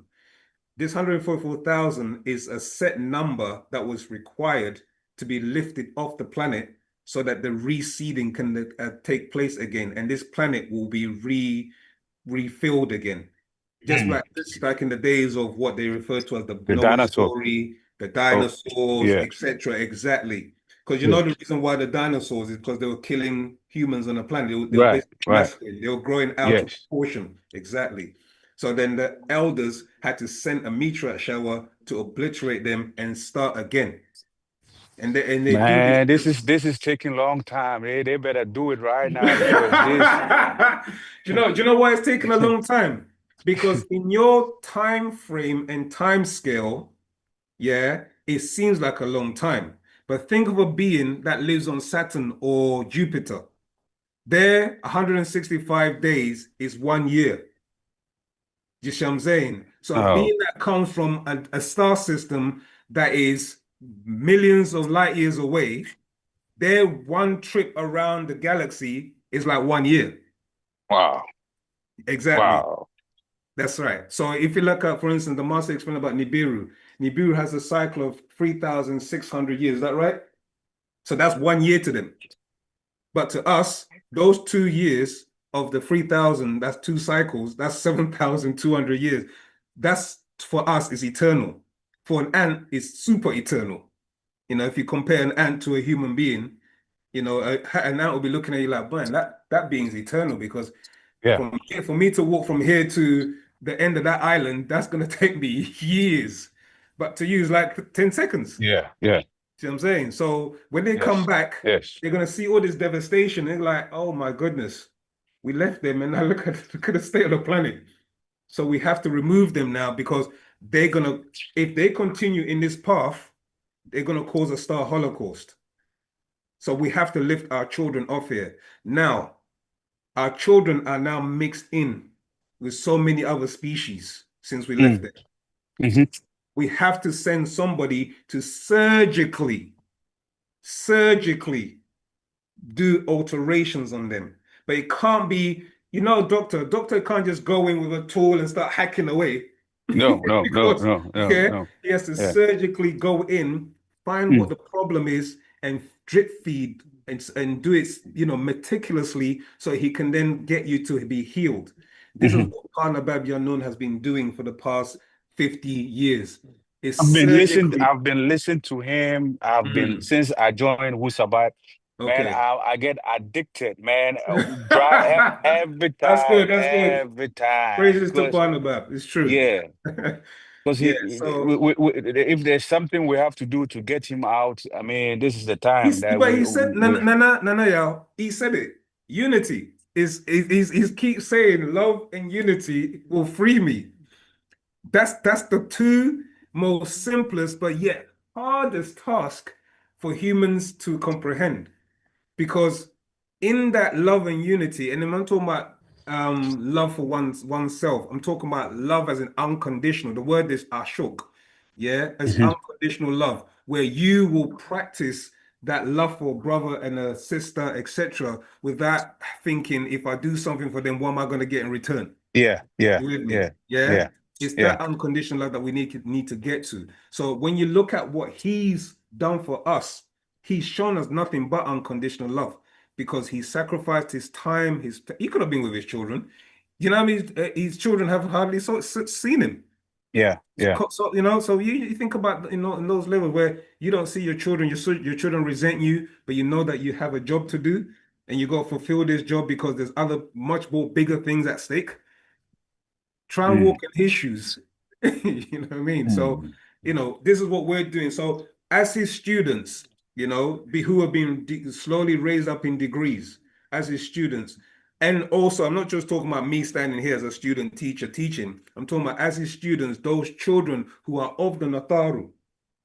Okay, those are all his students. As he says, remember when he look, when he starts his the writings, it's here, Lekum, my beloved Nuwapu Haradu, Nuwapian children of Wu Nuwap.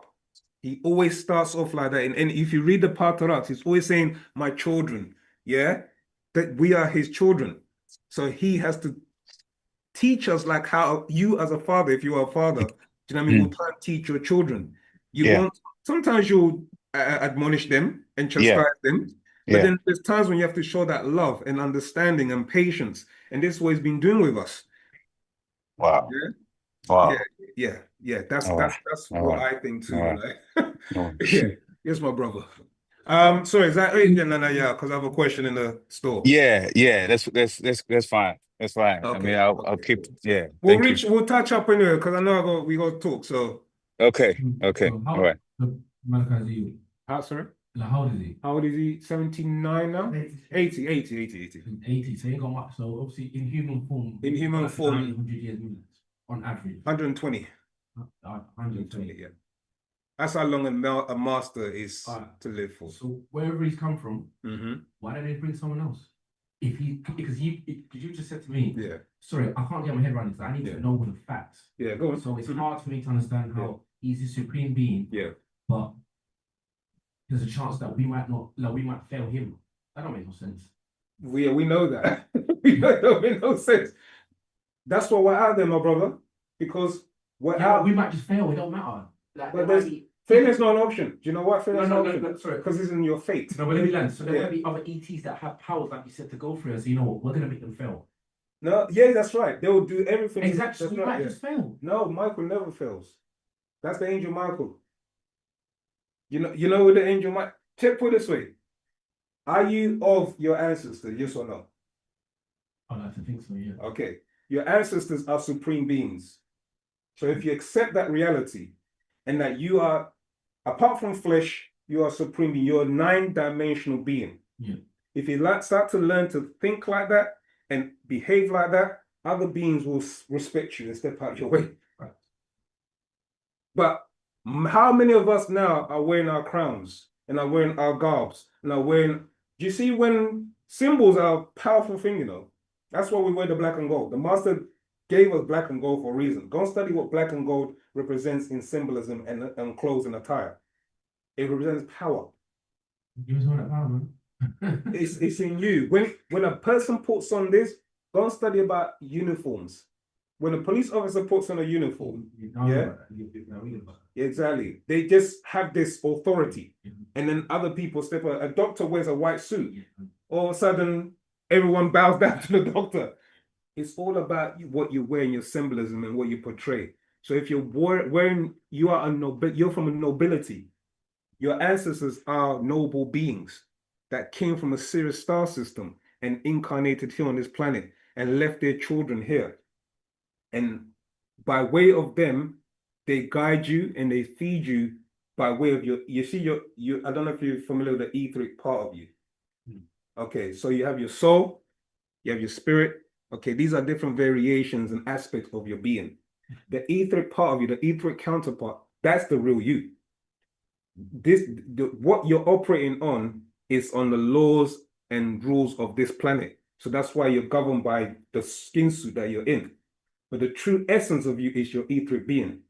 And you activate your etheric being. Once you're able to activate that God, when it comes awake, and has no fear, that's where he's taken us to, where we have no fear. We are the next beings on this planet that's supposed to rule. You can't rule with fear. Yeah. So it's a gradual step. Not everybody's gonna gravitate towards this because it's not gonna resonate with their DNA. They may have DNA or ancestors that are suppressing them. Trust me, we're on the street, so we know. We were talking to people. They're like, yeah, but we told one lady, she was a doctor, last week. But we're gods. No, you can't be gods. You can't be gods. But we are, because we create things. You know what I'm saying? But that forces that are in us are suppressing the true essence of who you are. Until you're able to really recognize who you are, it's a journey and a task. You see what I'm saying? Because you're getting bombarded left, right, and center by so many distractions. Do you know what I mean? Because as you're walking, you're an entity that receives and sends. You're like a radio. You know, you send and receive messages all the time. And your subconscious mind and your DNA and your RNA is constantly recording what you are experiencing in your environment. So if you're experiencing these things in your environment where certain influences come in and embed themselves in your psyche, and then you're battling, why is this, or you're doubting this and you're doubting that, or you're not motivated to want to become something, or you're fear, or you're afraid of changing. Because most of us, I'll give you an example. Being in Wu-Sabat, when I first started, this was my journey. I was afraid of what people may think of me, if I make this transition, if I close the door behind and open a new door. Do you know what I mean? How am I going to looked upon when I start speaking Wu-Sabat or Miss Batia, and all of these was all doubts and fears and anxieties in my mind. Then I said, you know what? I've got my ancestors. I'm going to make a conscious decision, just what I'm saying, to rule my mind. This is what you have to need, is the self-affirmation of yourself. I'm going to make that conscious decision to become a supreme being. I'm going to make a conscious decision to start wearing my cultural clothes. I'm going to make a conscious decision to speak Wu-Sabat or Miss Batia. And then that's when the doorway to your etheric being starts to open. You understand? Last question. Yeah. So when he was born, yes, did he know that he was this person from the planet? He didn't know until the age of 45, actually. So he told. So what it was is, he was told much earlier, but he was a rebel. If you go and study his teachings and his sister, he was a rebel. He refused to accept that he was this being. There's My Brother the Extraterrestrial is a book you can try and get. The Proof is another one. I can't remember another book, but Man from Planet Risk, where he basically, when he was told there's a man that he was seeing when he was younger, because we went through a transition of religion. You know that, right? We went through Islam, Christianity. Right. So when he was younger, he was taken to State Street to a man called Sheikh Dawood. Yeah, Sheikh Dawood was one of his mentors. And he told him, because of the things that he had written his first book when he was 13. Yeah. And when Sheikh Dawood read it, he's like, you're the being that's gonna, but he didn't accept it. You know, when you're told something, you don't really want to accept that this is who you are. But who's Sheikh Dawood? Sheikh Dawood was a very popular figure in the 70s and 80s who was running a mosque in State Street, New York, yeah? But then how does he know that this man is the...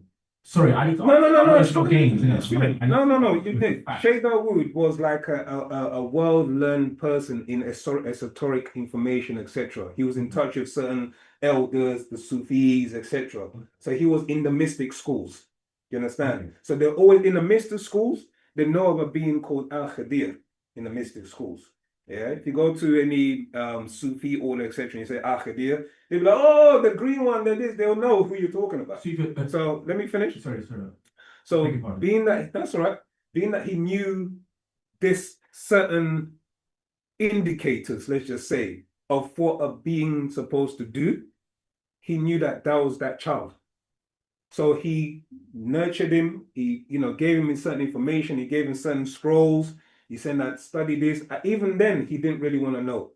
You see what I'm saying? He gave him information about the nation of Islam. There's a person called Mustafa Muhammad. I don't know if you even know that story. Yeah, but no, there's three. There was three Mustafa. That's what I'm saying. Yeah, exactly. But I'm saying that he gave him all this information. He's still kind of like, I don't want to know. Yeah, until he even had his abductions. He had abductions from the age of 4. He was being abducted. All confirmed. His sister and his brothers were all confirmed. He used to disappear for days. Yeah, and then he used to come back and he'd be telling them, I got taken away. They'll beat him. They'll beat him because they thought he was lying. You understand? But he used to have nosebleeds, etc. He had an implant in him. So all this time, these extraterrestrials, there was 3 of them known as actually there was 4, wasn't it? And then 1 died. But 3 of them that come to him constantly, okay? And they were giving him guidance and teaching him that you are that child that's going to be who you're supposed to be. So I think at the age of 19 or between the age of 19 and 25, he traveled, because remember, his family parentage, I don't know if you know the story, but his family parentage is from Sudan. And etc. Yeah, so he traveled there, he went to university and all of that kind of stuff. And all through that time, he's still been abducted. There's actually a tape called Malachi's Abduction. You listen to that lecture, what I'm saying is on there. Do you know what I mean? And to the point where when the being himself, known as Yanun, came out and told him who he was, that you got a big, massive job ahead of you, basically. You are going to be the savior to your race. He's like, what are you talking about? Me? I can't do this. He said, don't worry. Anytime you need me, I will be there. And then the journey started. Then that's when he started writing pamphlets, and these pamphlets became the pamphlets of peace. And from the pamphlets of peace, he started writing the God series, and all of these different books were coming out and printing them and walking from what's it called? The island. What's it called? State Street. From State Street all the way to Brooklyn, or something like that. Yeah, basically 10 miles. They used to walk every day, 10 miles, giving out pamphlets of peace. You see what I'm saying? In the Jalabia, wearing nose rings, because at that time they used to have nose rings, playing African drums and all of that kind of stuff, because he was teaching Wu-Sabat, but in a way where it was covered, camouflage, because at the time, a lot of us were really into Islam and Christianity. So they had to kind of like coat it in a way and give it in a way where it could administer the medicine. And as time went on, he started revealing. He wrote a book called What is Nuwapu, The Mechanics of the Mind, all of these kind of books. This was written in the 70s, you know, and then got to the point where from 1990 onwards, he started writing the Supreme Mathematics books. And those that's when he started introducing us to really to extraterrestrials and what they're about, and the beings within the earth and the caverns, etc. And then the holy tablets came out, you see what I'm saying, to kind of like seal everything and show you that this is actually the Adamites' books. It's nothing to do with you. We are now going into out formation. And that's when 2002 and beyond, he got incarcerated. But again, that was a divine plan. That was a plan because he knew what was going to happen. How it was going to happen, that wasn't given to him, but he knew he was going to be taken and put into a prison, etc., etc. Understand? They told him all of this. Can we visit him? No, we can't visit. Only his legal team can visit him and his wives. Maximum, super admax. That's the worst. That's the worst. Exactly. He's 25, 23 hours maximum. So you can't get no visit? He does, but not by us. No, we can't go and visit him. So how do you lot like converse with him, or like if you got a question? We have ways. He's got access to some of the, I think if it's right, is internet now. He's got access to certain things. So he can write, but he only writes to his legal team, etc. Yeah. All right, thank you. That's the my bro. Any other questions online or Clubhouse, Zoom? Right about my system. Yeah. Okay. I think everyone knows Partner Babianu now. Yeah, it's a long walk, because it's a long walk on a short path. Is that right? Whoosh. Read it to you. Let me read this for you. Okay, it's called The Bridge Towards Salvation. Ania mumra mukhradu shalil Wu-Sabat. And kum atir pa mikshar. Laye pa mukhradu shalil pa taklus. My beloved children of Wu-Sabat, you are the bridge toward the children of the salvation. I, Yanun, have incarnated with Pa Shafei, the cure to the people's ignorance with Wu-Sabat. And you, the children of Wu-Sabat, as Musbatu Sabians, are Pa Mutmal'u, the doctors, Pa Mubugab'u, the messengers, Pa Mukhlasu, the saviors. Take this Shafei cure and break the spell of Kingu, Leviathan. I'll stop there. So that's our job. We have to teach everybody so we can break the spell. Because once the spell's broken, then the quarantine on this planet gets removed, and they remove those entities off this planet, those ones that are causing all this havoc. But we need to work together, come together. Okay. Yes, my bro. There's a question online. Okay. Oh, okay. It says, How do you know or clear your children of negative forces possession? Well, where? Is that from Jackie? Because Jackie's got a hand up as well. Now that is that Michelle? Okay. Yeah. All right. Michelle answers and also Sister Michelle, I'll see you. And Jackie, I'll get to you, okay, afterwards. Right. So how do you clear your children of possession and stuff? Is that correct? And That negative forces. And negative forces. Okay, we've got certain spiritual chants and that we say. We also have certain herbs that you can burn, Palo Santo or sage. Okay, and what this does, it weakens the etheric energy that's in the environment. Also calling on your ancestors, the positive ones, and doing the chant, which is known as protecting you from negative forces, is in one of our chants. So you have to teach your children this. Also, actually teaching your children Wu-Sabat on a day-to-day basis, living Wu-Sabat on a day-to-day basis, it transforms you, it recalibrates you. So what it's doing is each cell in your body is a field of energy. And that field of energy, as you practice this information, it resonates and it starts to permeate through your being. So your aura starts to change. And that color of your aura, beings cannot then penetrate through. Because remember, everything has to resonate. So if you're in a negative state, beings that are on that vibration resonate with you and will then move into your space. It has to be on the equilibrium. Yeah, so that's the same thing with your children. If you're teaching your children, teach them the chants. I don't know what stage you are at the moment, Sister Michelle, but teach your children the chants. Teach them the children about positive affirmations to say before they go to bed, etc. All of these things is enhancing their polarity and their aura. Okay, and that's one of the ways to actually protect themselves and their mind. Teach them about their ancestors, to show them images of their ancestors, because what it's doing is it allowing the ancestors to visit them in their dreams and in their minds, etc. I know it sounds far-fetched, but until you start to actually appreciate the reality that images, words, etc. have power, and that's what we have to do for your children. You know, teach them about who they are, and that instills in them that pride, etc. Okay, I hope that helps. Another part to that. Okay, well, wait, go ahead. She now asked, are you saying we're having living entities around us? Constantly. We constantly have entities in light bulbs because they can ride on waves of energy, music, entities. You have different beings on different vibrational frequencies. Yeah, so what we have to do is resonate on the vibrational frequency which we've been given as the F, A, and C. Okay, that's natural nature's tones for us as Nagari. And when we vibrate in or resonate on that frequency, natural nature protects you.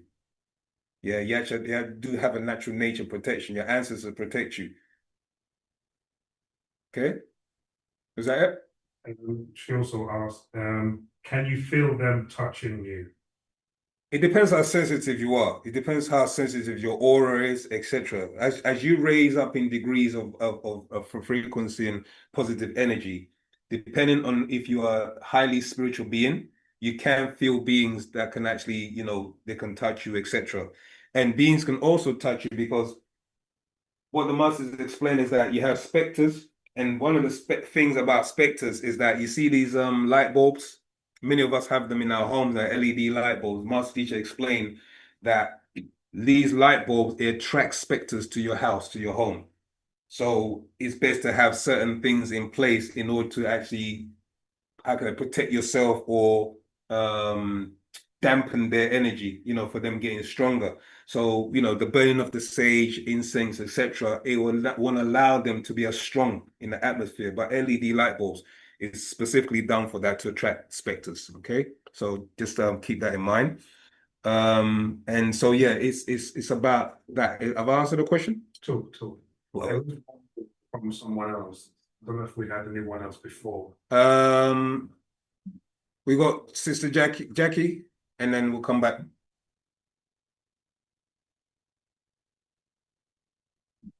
Tua, double tap. Yeah, so the other protections is your mirror. If you have mirrors in your home, you face the mirror toward the outside. Okay. So you have the reflection part facing towards the outside. Again, that's another way of keeping them away from coming into your home. Also, salt water. Yeah, so if you have salt water, you place them in the corners of your house. That also weakens negative spirit forces as well. So the mirror is where you face it. Yeah, so the reflecting part of the mirror where you see your image, you've turned it to face outside. You with me? To face the outside. Yeah, so if you've got the mirror, just say imagine it's the mirror, yeah. So you face it towards the window that way, going. Oh, outside of the house. Outside of the house, Sorry. yeah. Okay, outside of the house. Okay. Right, and that way it stops them coming into, because it's like a portal. You see what I'm saying? No, for real. I know what you're saying. Tell other people that feel this. No, yes, Sama. After that, also your wardrobe, the mirrors, you have to cover it. If it's a portal, Yeah, cover your mirrors. Yeah. Okay, so these are things. I mean, some of them may seem like wise tales, but then there's essence of truth or facts in them. Okay, Sister Jackie, and then I see you, Zamalta. Okay, yes, Sister Jackie, you have a question? Yeah, Rahubat. Rahubat. Okay, so the other day I was listening to a video and I didn't realize that the spirit and the soul are separate. Okay. I didn't, it's like it's so confusing when you're in the Christianity. Yeah. You're in the church, but you're not understanding exactly. So anyway, that was interesting to me. And then, so at what point do they separate? Do they separate, or are they always together, the spirit and the soul? Okay, this is how it's been explained. So you do have spirit and soul, and not everybody has a soul. So everybody can have a spirit, but not a soul. Now, if you do have both components of your being, at the point of death, the soul will wait for the spirit to it will separate at that point, and it'll be separated for a period of 70 days, I believe, is the master teacher. Is that 70 days? Yeah, 60 to 70 days. And then what will happen is that your spiritual essence will go for orientation, while your soul awaits your orientation and preparation. Okay, and then the two will merge or marry together for the next journey that you're about to take. But if you haven't strengthened your spirit, it won't have the necessary enough energy to actually link with your soul, and then your soul will have to move on by itself, which is actually a loss. Does that make sense? Mm-hmm. So what is the spirit? What is the spirit? What is the soul? So your spirit is there's in Wu-Sabat we teach about two. You have your spirit, and then you have your what is referred to as your ka'a, and then you have your nafs. Okay, so you have two. One is your conscious side of you, and the other part is the electric energy that feeds and gives you animation. And that the first one, which is known as the nafs, that is at the spark of when you're conceived. Okay, so when the egg and the sperm come together, there's an electrical spark. You can actually go and research this. There's what the scientists call a zinc spark. There's actually a zinc spark between the egg and the sperm. You can actually see like a massive explosion. Yeah, and then that's the birth of the spirit. Okay. Now the other part, the ka'a, which is the conscious aspect of you, that's always existed. And what happens is it incarnates or comes through your mother, but because it's connected to your ancestors who reside in the different realms or different dimensions. So your spirit is basically linked to your ancestors. And the other portion of spirit, which is known as the nafs, is born, that becomes your personality etc. as you grow. So the spirit part of you will grow with you and becomes your personality. And then you have the other part, which is your conscious being. Okay? That's the two spirits. Then you have the Ba'a, and then you have the Rawa. Okay? The Ba'a is the other part of your conscious creative side. That's what gives you the ability to be creative and emotional being. Okay? That's your Ba'a. Then you have your Rawa, which is the breath of life. Okay, so that's the breath of life when your lungs kick in and that continues the burning. Okay, that burning that you have when you're, in your mother's womb, and also when you come out and that breath of life of energy and heat, that's your Rawa. Okay, that's what sparks you going and living and existing in this realm. Okay, does that make sense? Yes, all of this so far is the spirit. No, there's two spirits, the nafs and the ka'a. And then you have your soul. There's two components of soul. Okay. There's the ba'a. Okay. And the rawa. Okay. Does that make sense? Okay. Now, so the one that will depart and move on to higher realms, that's the ba'a. Upon death, that would happen. Exactly. And that is used, if you go into ancient Egypt, there's a bird that is shown as a stork, okay, which is a transmigratory creature. So that's why in ancient Egypt, for instance, our ancestors used the stork or a representation of a bird, because a bird transmigrates. It migrates to other realms or other places. So they use that to represent the soul. Okay. So if in case you wanted to go and study part of the symbolisms of our ancestors, that's what it symbolizes. Okay. Or represents. Okay. Okay. One other question. I'm just understanding a little about MS, multiple sclerosis. Okay. And I'm wondering if you know of any healing for that. I personally don't, but we do have holistic healers in our community. You'd have to, there's a brother called Het Was Hutip, who's on Instagram. He's a herbalist and he's very, very good and knows his herbs very well. There's another sister, can you remember her name? Is it the one in Northumberland? The one that wrote a book? And she's a phlebologist. She's like, what is that brother's contact? You can find it on Instagram. Okay. I'll try and. Are you on our site, the Kayat site, Wu-Sabat Kayat? I'm on the Telegram. You're on the Telegram. Are you on OSM? Yes. Okay, I'll try and post it in there, the brother's link. But he's a very good. He's like into all the herbs, and he'll tell you what's this for that, etc. So he's a very good herbalist. And he does sell online, and you can distribute it to wherever you are. So I'll get his details and post it. Yeah. All right. Thank you. That's okay. You're most welcome. Questions? Oh, I've got a few. I've got Broderick, and then we'll go start with Broderick and go back to Sister Michelle. Okay. So Broderick, you have a question? Rahobat, Broderick.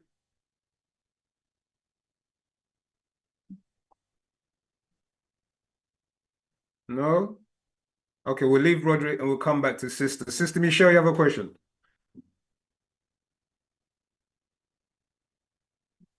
No question. Okay, Yvonne, go ahead. We'll wait for those two. Yep, go ahead. The smack circle.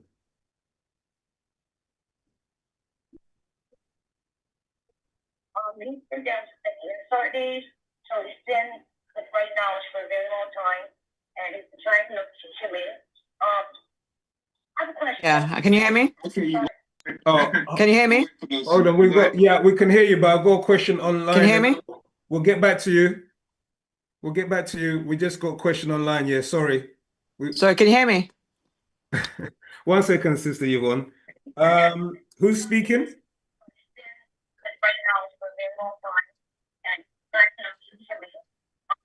Okay. Sister Yvonne, go ahead. Can you hear me? Yeah, we can hear you, but I've got a question online. Can you hear me? We'll get back to you. It's delayed, isn't it? It's delayed. Just got a question online. Yeah, sorry. Sorry, can you hear me? 1 second. Are you to mute? Who's speaking?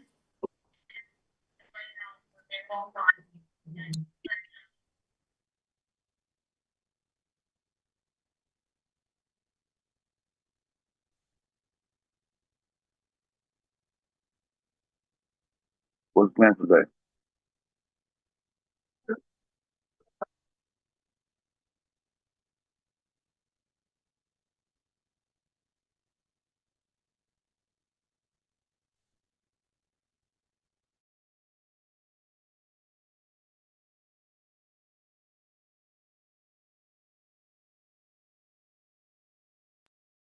Right. Can I be heard now? Yeah, go ahead, Zamalta. Zamalta, we've lost you, Yvonne. Oh, the beauty of technology. Yeah, yeah. Jamal, I'm not sure if you're aware there are questions in the chat as well. So when you finish, which ones, Zamal, on Zoom or Clubhouse? Zoom, Jamal. Okay, toe tag. Right, let's go to the questions because yes, Zamal, I'm just gonna go to one of the questions and then I'll come to you. Where are we? Chat. Oh, quite a few questions actually. Hold on. Right. How do I become a part of the community? I've started from Broderick Foreman because I think I may have probably lost the other messages. So, yes, how do I become a part of the community and movement? Where do I start? Broderick, if you've been reading, Jamal. Yes, Zamal. Jamal, I already answered that one. Oh, you've answered. Okay. Even the links and everything in the chat, but there are questions after that. Okay, I'm extremely new to all of this and I have so many questions, but having trouble formulating them. Okay, that's okay. Take your time. Can we get caught up with mushrooms, please? That's Broderick again. That makes sense. Darren LeBaron and kindly how to join. My questions are so scrambled. I agree with mixed breed causing problem for us to progress a specific righteous objective collectively. What are the recommended information? I guess I can start there and maybe my questions will be answered or formed. Do you think Jamaicans are aliens, destructive, or a dark breed? Sorry, I'm not laughing. I'm laughing. I'm not. It's just a funny question, Michelle. Do you know what? Jamaicans are from obviously main parts of Jamaica are West Africa. Okay. Unfortunately, being taken and kidnapped and brought to another place where the mental state of our people has been so downgraded, just what I'm saying, that we are now becoming our worst enemy and killing each other. You with me? So it's not like Jamaicans as such, because we are one race, we're one being. And it's not about Jamaica, it's not about Trinidad, it's not about Ghana, it's not about Sierra Leone or Senegal, etc.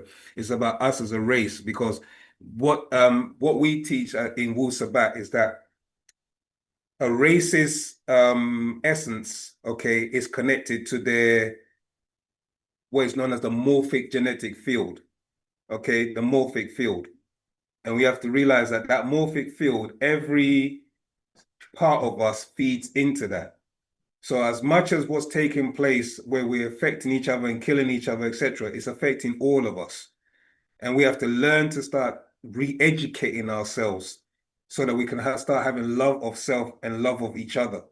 And when I look at you, I don't just see a brother or a sister, I see more than that. Do you know what I'm saying? I see the love, not just because you're a dark-skinned brother and, you know, it goes a bit more deeper. And this is where we need to get to, you know what I mean? Appreciating each other, learning to trust each other, those kind of things. So that destructive, volatile nature can then be weeded out, because if once we start to re-educate ourselves about who we are, we'll all start to love ourselves and look after each other.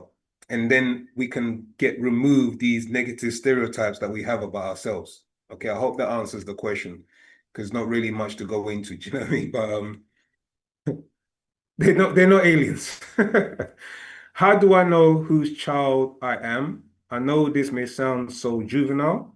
Depends what you're referring to when you say whose child you are. Because if you're a child of the Panataru, or you're a child of your parents, you mean, or if you're adopted, I don't know what your question you're asking there. So can you be more specific?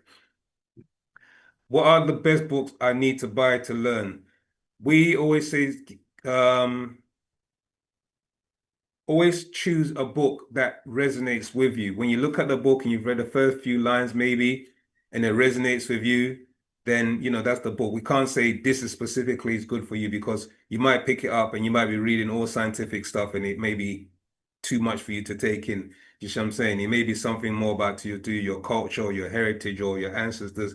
But Wu-Sabat is a scientific doctrine. So you're going to learn science in all the books that you read.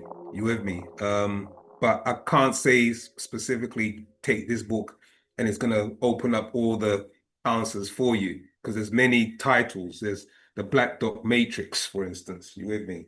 That's this book here, The Master Secrets. You got Salvation, which is Patankaz. Okay, that's this book here. Then you have Patarak, is the mind's eye. So whatever really you gravitate towards, and then you pick up the book and you read it, and then if it makes sense, then by all means, you know, you process it and ask your questions and then move on to the notes. So I can't say, yeah, this is a specific book that you should write, you know, sorry, you should read. I'll do one more question and I'll come to you, sister. Yeah. I'm just starting out and I would like to learn more. What books on the website should I buy to get? Again, same answer for the above.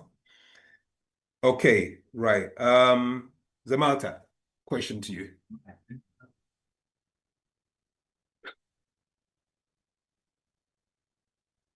My question is just going back on the mirrors being portals. Okay. Is it always disagreeable beings that can come through those portals? No, Can agreeable beings come through as well? It's any being can come from the portal. Okay. Yeah. It's what we say is one of the things we teach is obviously set up your altar. Have you ever had an opportunity to set up an altar? We're working. Yeah. I mean, yeah, in time, in due time, you know. But once you set up an altar, that's an actual portal. You see what I'm saying? But these are actually portals that beings can manipulate. That's why it's good to keep it facing outside. Right. Because if they try to come through, they're gonna go straight out. You with me? Right. Yeah. So that's the reason. But yeah, any entity can come. What is explained is what they call the witching hour, the time of 3 a.m. Yeah. That's when a lot of activity, because beings are crossing over to the other side and coming in. In the sense, yes. And then I guess just leading on from that, Mm-hmm.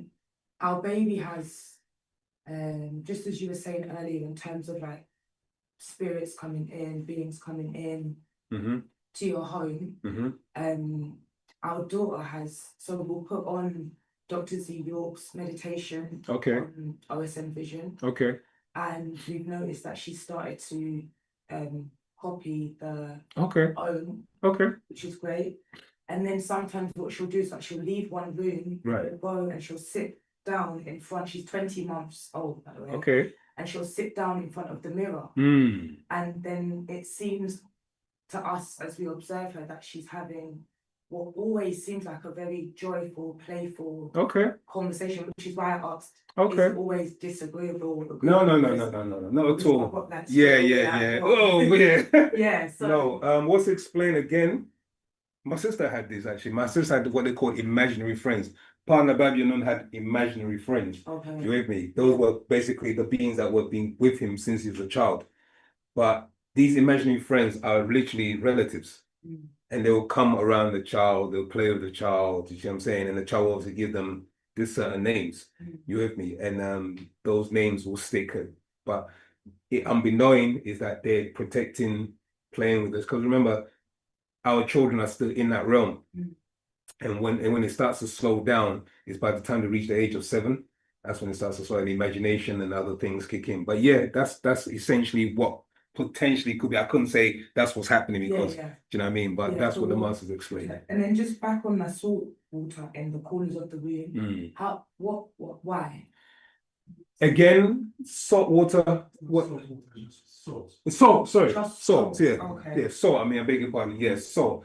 The ionic content of salt is ions, and these ions, there's certain polarities that are released, you see what I'm saying? And it weakens certain entities, yeah, because entities work off, there's always, what they do, beings will initially, in order to enter into this realm, they'll create fear. You with me?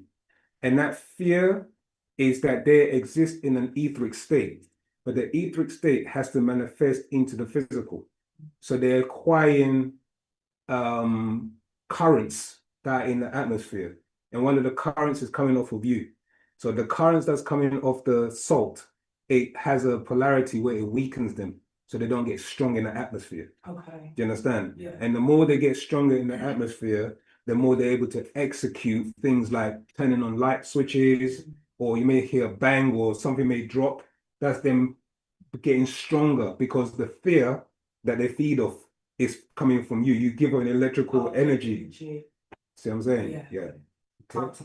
I'll do that for I have King Kai.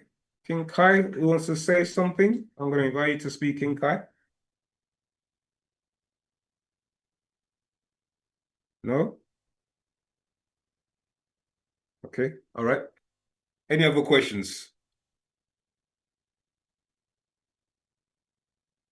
Okay, well, there's a few questions on the chat. It's a ton, okay. How do you know or clear your children of negative forces? Okay, so we've done that. Being a black man, what God do I pray to and serve? Okay. Being a black man, if you're talking, what we teach is that when you're saying black man, if you're referring to African, because the word black can also describe a Dravidian, yeah, because Hindus are also black. So it depends on what context you're referring to. I'm hoping you're referring to the African race. And in that if you're referring to the African race, we don't pray to any God. Because what we teach, and I've always taught in our cultures, that we are the gods, okay? That was prayed to. Other beings prayed to us and venerated us. And then eventually they became whitewashed and they became your Jesus, etc. All right? So we don't pray to any God and we don't serve any God. You understand? We give reverence, you with me, to natural nature, i.e., what we did was, for instance, the sun is the most powerful force that gives life to this planet, okay? It gives the wind and the sun's energy and the motions of the sea, etc. That's the sun. It gives vitality to the plants, which we take and consume as nutrients. That's the sun, all right? So in having knowledge and the reality that that's what the sun does, we revered it. We gave respect to it. And unbeknown to others, of their own ignorance, thought that we were worshiping the sun. You understand? And now we know that we are miniature suns because of the fact that they tell us that we have solar. Yeah, they call it solar plexus. So we are miniature Etherians, because that's what the sun essentially is. It's an etheric being. Yeah, it's an alive being. It thinks, it grows, it gives off energy, etc. It's an entity. And this sun, when we had an elder who had reached a certain height of knowledge, we referred to them as Reye, the one who knows, the one who's the most powerful, yeah, the one who could make things happen, okay, and then that being would be known as Reye. So then we gave them their titles, Amun-Re, Atun-Re, etc., to donate that they were the highest being who gave us nourishment. Okay, and again, as I said, it got misinterpreted, and that Egyptians worship mythological gods and etc., etc. All nonsense because they didn't understand our spiritual sides.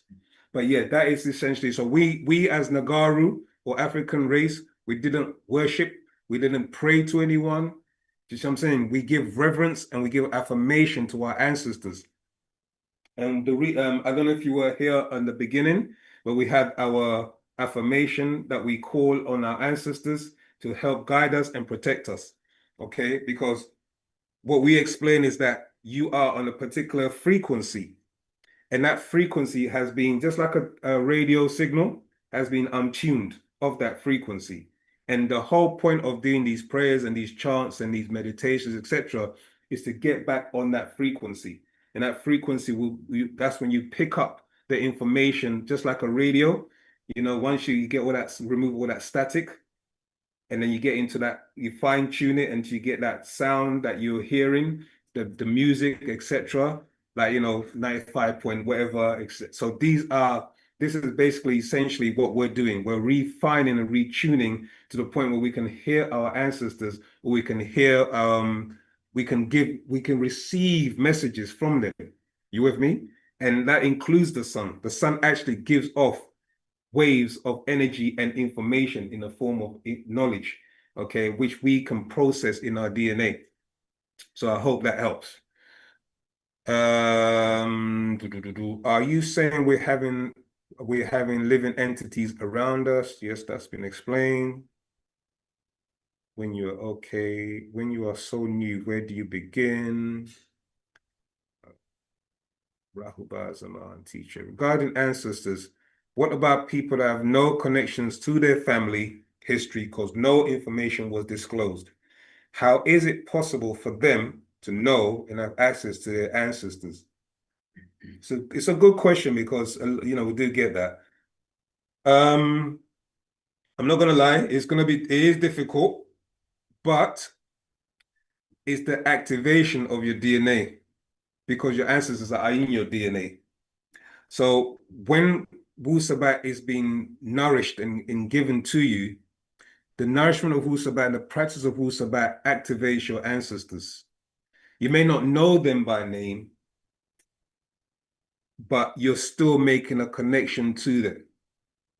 And in some shape or form, they will be able to align themselves with you if you align yourselves with them. And the guidance will start. But you have to be diligent and you have to be patient. Yeah, so I can't say to you, you're going to know them overnight. I'm not going to promise you a miracle. Yeah, it's about you just diligently accepting the reality that they exist and they're there and waiting for you. You're going to have two different forms of ancestors. You're going to have the negative ones. You're going to have the positive ones. Both of them are going to reach out to you.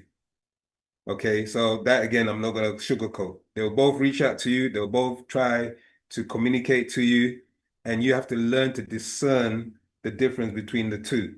It's one leading you on path of destruction, and it's the other leading you on path of elevation.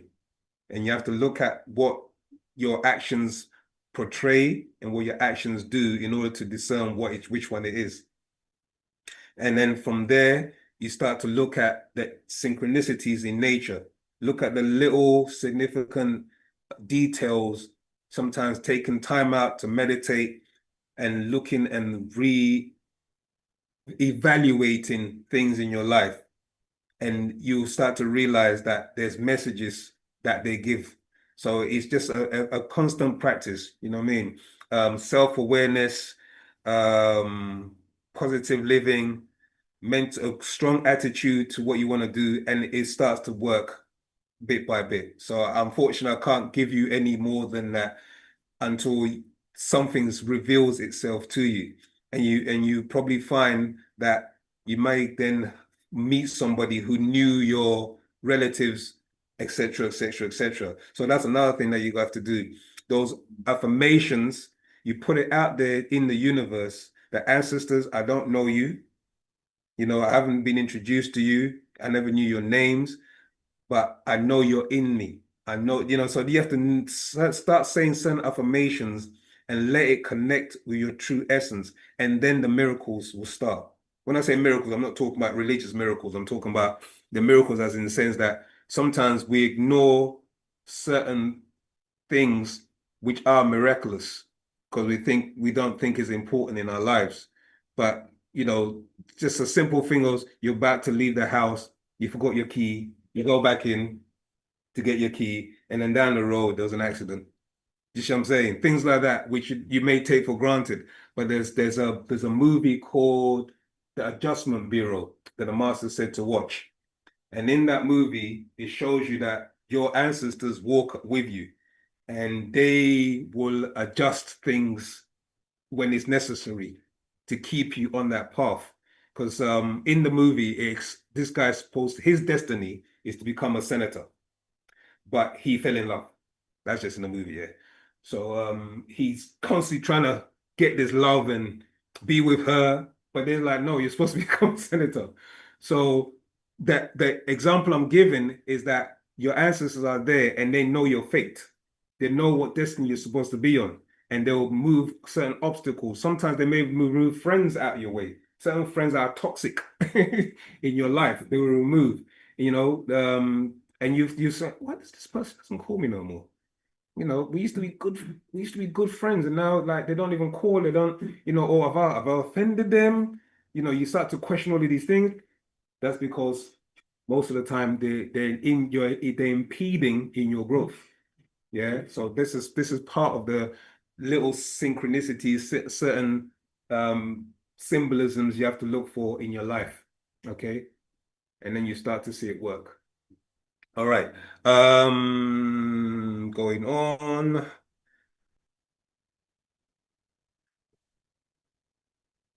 I know someone I can recommend. Greetings. Why do some Black people think they're Hebrews, and are they part of the Hyksos? Okay.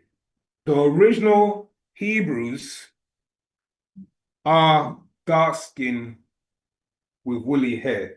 So let's just get that. Okay. The original Hebrews. What happened was there was an invasion of the Hyksos, Greeks, etc., that mixed in and took over that religion or that way of life, and it became their way. That's what happened. So I'm just going to cut it very short. So the Hyksos, they only lived in a certain part of Egypt. Okay, I think it's Goshen, if I'm right correctly. Can anyone correct me? Was it Avaris or somewhere like some? I can't remember the exact, but Avaris, isn't it? Yeah, Avaris. So they lived in a particular region. It wasn't the whole of Egypt. That's another thing that, you know, the Prince of Egypt tries to depict. Like they lived in all of Egypt, but they didn't. They lived in a particular region. But those are known as the word Hyksos mean shepherd kings or rulers of something. I can't remember something shepherd kings. Yeah. Okay. But the original Hebrews, okay, are descendants of, obviously, as you know, Abraham, who was called a Hebrew, but Abraham was a Chaldean. So by logic, if you go and do your research on how the Chaldeans looked or how the Babylonians looked, okay, you see the phenotypes, you see the how they looked, how their hair was braided, etc. Now the Chaldeans, the Babylonians, the Akkadians are a mixture of Africans and Hindus who were in that region. Okay, and this was how after they migrated back into Egypt, that was the birth of the 46 dynasties. So the 46 dynasties was the birth of your that's when the Babylonian rulers or the Akkadian rulers came in under the names. Okay, and your first ruler was called Namir. Yeah, Namir was the first ruler of the 46 dynasty. The reason why 46, as Partner Babylon explained, is because it was dealing with the chromosomes. That's when the mixture started to take place. There was more mixing going on. So it was 23, 23, which gave you the 46, which is your 46 dynasties. Okay, and in between then, obviously, you had rulers that came from southern Egypt or Sudan, and they took over and they ruled. And part of that was them removing the Hyksos who had bred in with the Hebrews, which you call your Exodus story. Okay, that's your Exodus story. And those two rulers is Ahmos and Kalmos, okay, which you know as your combined character Moses, okay, in your Bible. So and this is where it's coming from. So the master teacher goes into it in the Black Book, and there's another lecture where he really goes into, I'm trying to remember the lecture, but he really ties it all in that lecture. I can't remember the name. I was listening to it the other day. Yeah. Hmm. Yeah, I can't remember. Yeah. Yeah. But it's a really good one. Yeah. Okay, so if you want any more further information on that, there's various information master secrets now that goes into it about the Israelites or the Hebrews, etc. But yeah, there's because that mixture took place, your Canaanites, your Amorites, all the 11 tribes of Canaan, they mixed in with the original Hebrews or Israelites. And from that mixing in, they lost their covenants. So there was a covenant that was made with them. That covenant was made with Abraham, which was the covenant of flesh. And that covenant of flesh was basically that they would protect them if they were doing certain sacrifices or bringing the God of the Bible, that is. Okay, which will go into another whole breakdown. If you need me to explain that, I will. But essentially, the God of the Bible made a covenant with Abraham. That's what you know as the Berith Milah, which is the covenant of flesh. That's where they told Abraham to circumcise one of his sons, because it was actually a covenant where certain humans will be given over to these extraterrestrials who are really the gods of the Bible, who are flesh and blood drinkers or flesh eaters. Okay, but that goes into a whole different build, unless you need me to explain. But yeah, there are Chinese Jamaican. They are different. Okay, I don't. Michelle, maybe you might elaborate more on that. African American. How can I ask a question? Thank you, brother. How can you have a disagreeable ancestor when that person, when they were alive, supposed to be reincarnated into another body instead of being an ancestor? Okay, so the thing is, with that, ancestors don't just come back straight away, okay? There's an orientation that takes place, and there's a cycle that takes place. So when it's time for them, or when the child that is conceived, okay, there's an actual agreement that's made between the child in the etheric realm or the spiritual realm. There's agreement made for that child for that ancestor or spirit to incarnate into that child, because they have to be on the same resonant frequency. It's not just an ancestor who just come into the child, because the ancestor is linked to the mother and the father, but they come through the actual, what book is it in? Do we have reflection and projection? Yeah, I'm gonna have to. Bear with me, I'll get it and then I'll read it to you. You go into my scanned copies.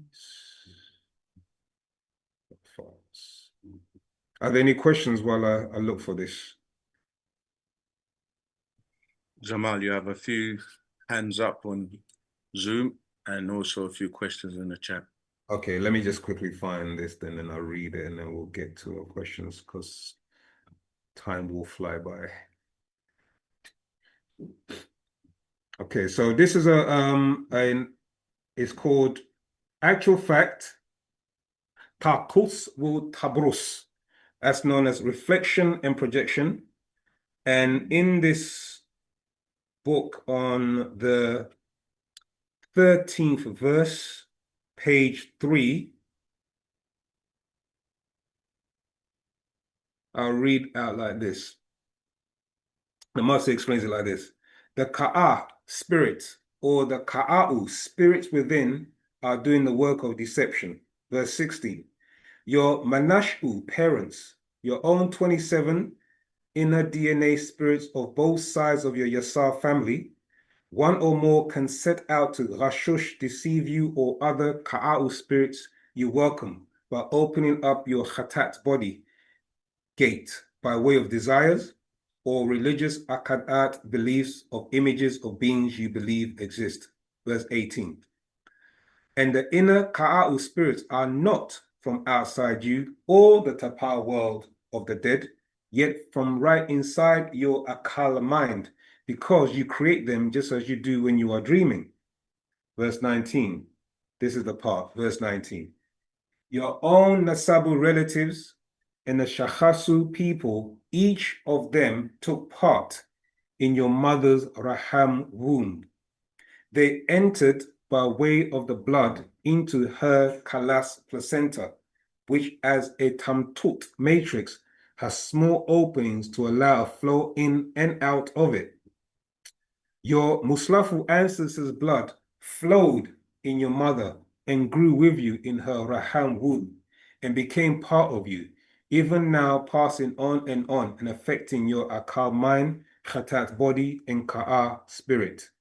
Okay? So spirits are linked to a child by way of, blood. And when the mother's carrying, that agreement is made as to what spirit will possess or take over that child or live with that child until it grows. Okay, so that's what's taking place. So when an incarnation takes place, it all depends at what cycle and what time and if the conditions are right for that spirit to come back. Okay, I hope that answers that question. One more question. Is there a book on the lifestyle of Wu-Sabat? All the books, all the books has information about the way we conduct ourselves. Okay, but if you're looking for a specific book, if you're male, is the Sabian Man or the Nawapian Man is called. And then for the sisters, is the Sacred Feminine. Okay, and that the Gospel of Yanun to the Sacred Feminine. So those would be the two books that would be like a guidance, because it gives you on the back of that, it gives you like certain things about how we should treat each other, marriage, relationships, etc. So that's in the Gospel of Yanun to the Sacred Feminine. And in the Sabian Man or the Nawapian Man scroll, it actually gives you what a Sabian man is supposed to do and how he's supposed to conduct himself in society. Okay? That and what his responsibilities are. So you can seek out those two books. What was the name of the movie again? Which one? The Dark Crystal or what one did I mention? The Dark Crystal and the Adjustment Bureau. Yeah. Tazma. What do you think of the Asa Aset Society teachings for our salvation? Dr. Ranifir Amun, First Tree of Life. You'd have to ask them. Okay, we have Wu-Sabat, and Wu-Sabat is what we're practicing. We have someone who's been sent to us, a being that's been sent to us. I can't speak for them, unfortunately. Doesn't the word coven mean witch? Not that I'm familiar with. I think the word witch comes from the word Wicca, if I remember correctly. And that ties into the word wise. But I'll be guessing. So we don't guess. I'd have to check it out. But definitely not coven. I don't think it means coven. Can you check it out? Coven? Yeah. It's a coven of witches, isn't it? Coven, wouldn't that be like a group? Yeah, a group, isn't it? Yeah. Yeah, that's what it means. Right. Jackie, you have a question? Yes. Regarding you said that we were gods, and what happened? How did we lose that? Yeah. It's a coven of witches, isn't it? Yeah, I've checked already. Sorry. Like a group. Can you? Isn't it? Yeah. Yeah, that's what it means. Can you hear me? Okay. So we're having delayed feedback on on the class. So I beg your pardon, I apologize for that. I don't know why it's happening, but there's some kind of delay loop. Could you just put your question again, please, Jackie? Yeah. Sorry. So we were gods. You said we were gods in the beginning. No, not we were. We are. It's just that we've forgotten who we are. So what happened? Can you describe what happened? You know, processes for us to lose that, our memory on that, and yeah. Our memories started to descend and dwindle after one mixing in and also the cycles. So each cycle that we went through, we've got dimensional shift. I'll read from dimensional shift. Okay. So this was done intentional. Well, it was done intentional for us not to lose our. You see what it is okay, I'll give it to you like this. Within the seasons of nature, natural nature cycles, if you look at the seasons of the 4 seasons that they give you, spring, autumn, summer, and what's that one? Winter. Yeah. You have liberty, and then you have I think brevity. I think one lives and one dies. Okay. So if you look at it like this, where we were in the winter cycle of our existence, where there was still life underground, but it hadn't been regenerated. So that's what starts to happen in spring. Spring is when regeneration takes place. And we as a race of people have been in a sleep state or in a slumber state or in a winter state the last 6,000 years. So now natural nature is thawing us off. Yeah, it's warming us and it's resurrecting us again back to the supreme state that we were. So if you look at it like that as a form of cycles, the cycles that we go through, we start to lose our mental faculties. Does that make sense? Okay. Yeah. But I was just wondering if it was like planned, you know, if that it was planned to. Well, it's nature's down. It's nature's plan, but what happens was other beings took opportunity. Yeah, they more like took opportunity and manipulated the situation. You see what I'm saying? Because of their nature.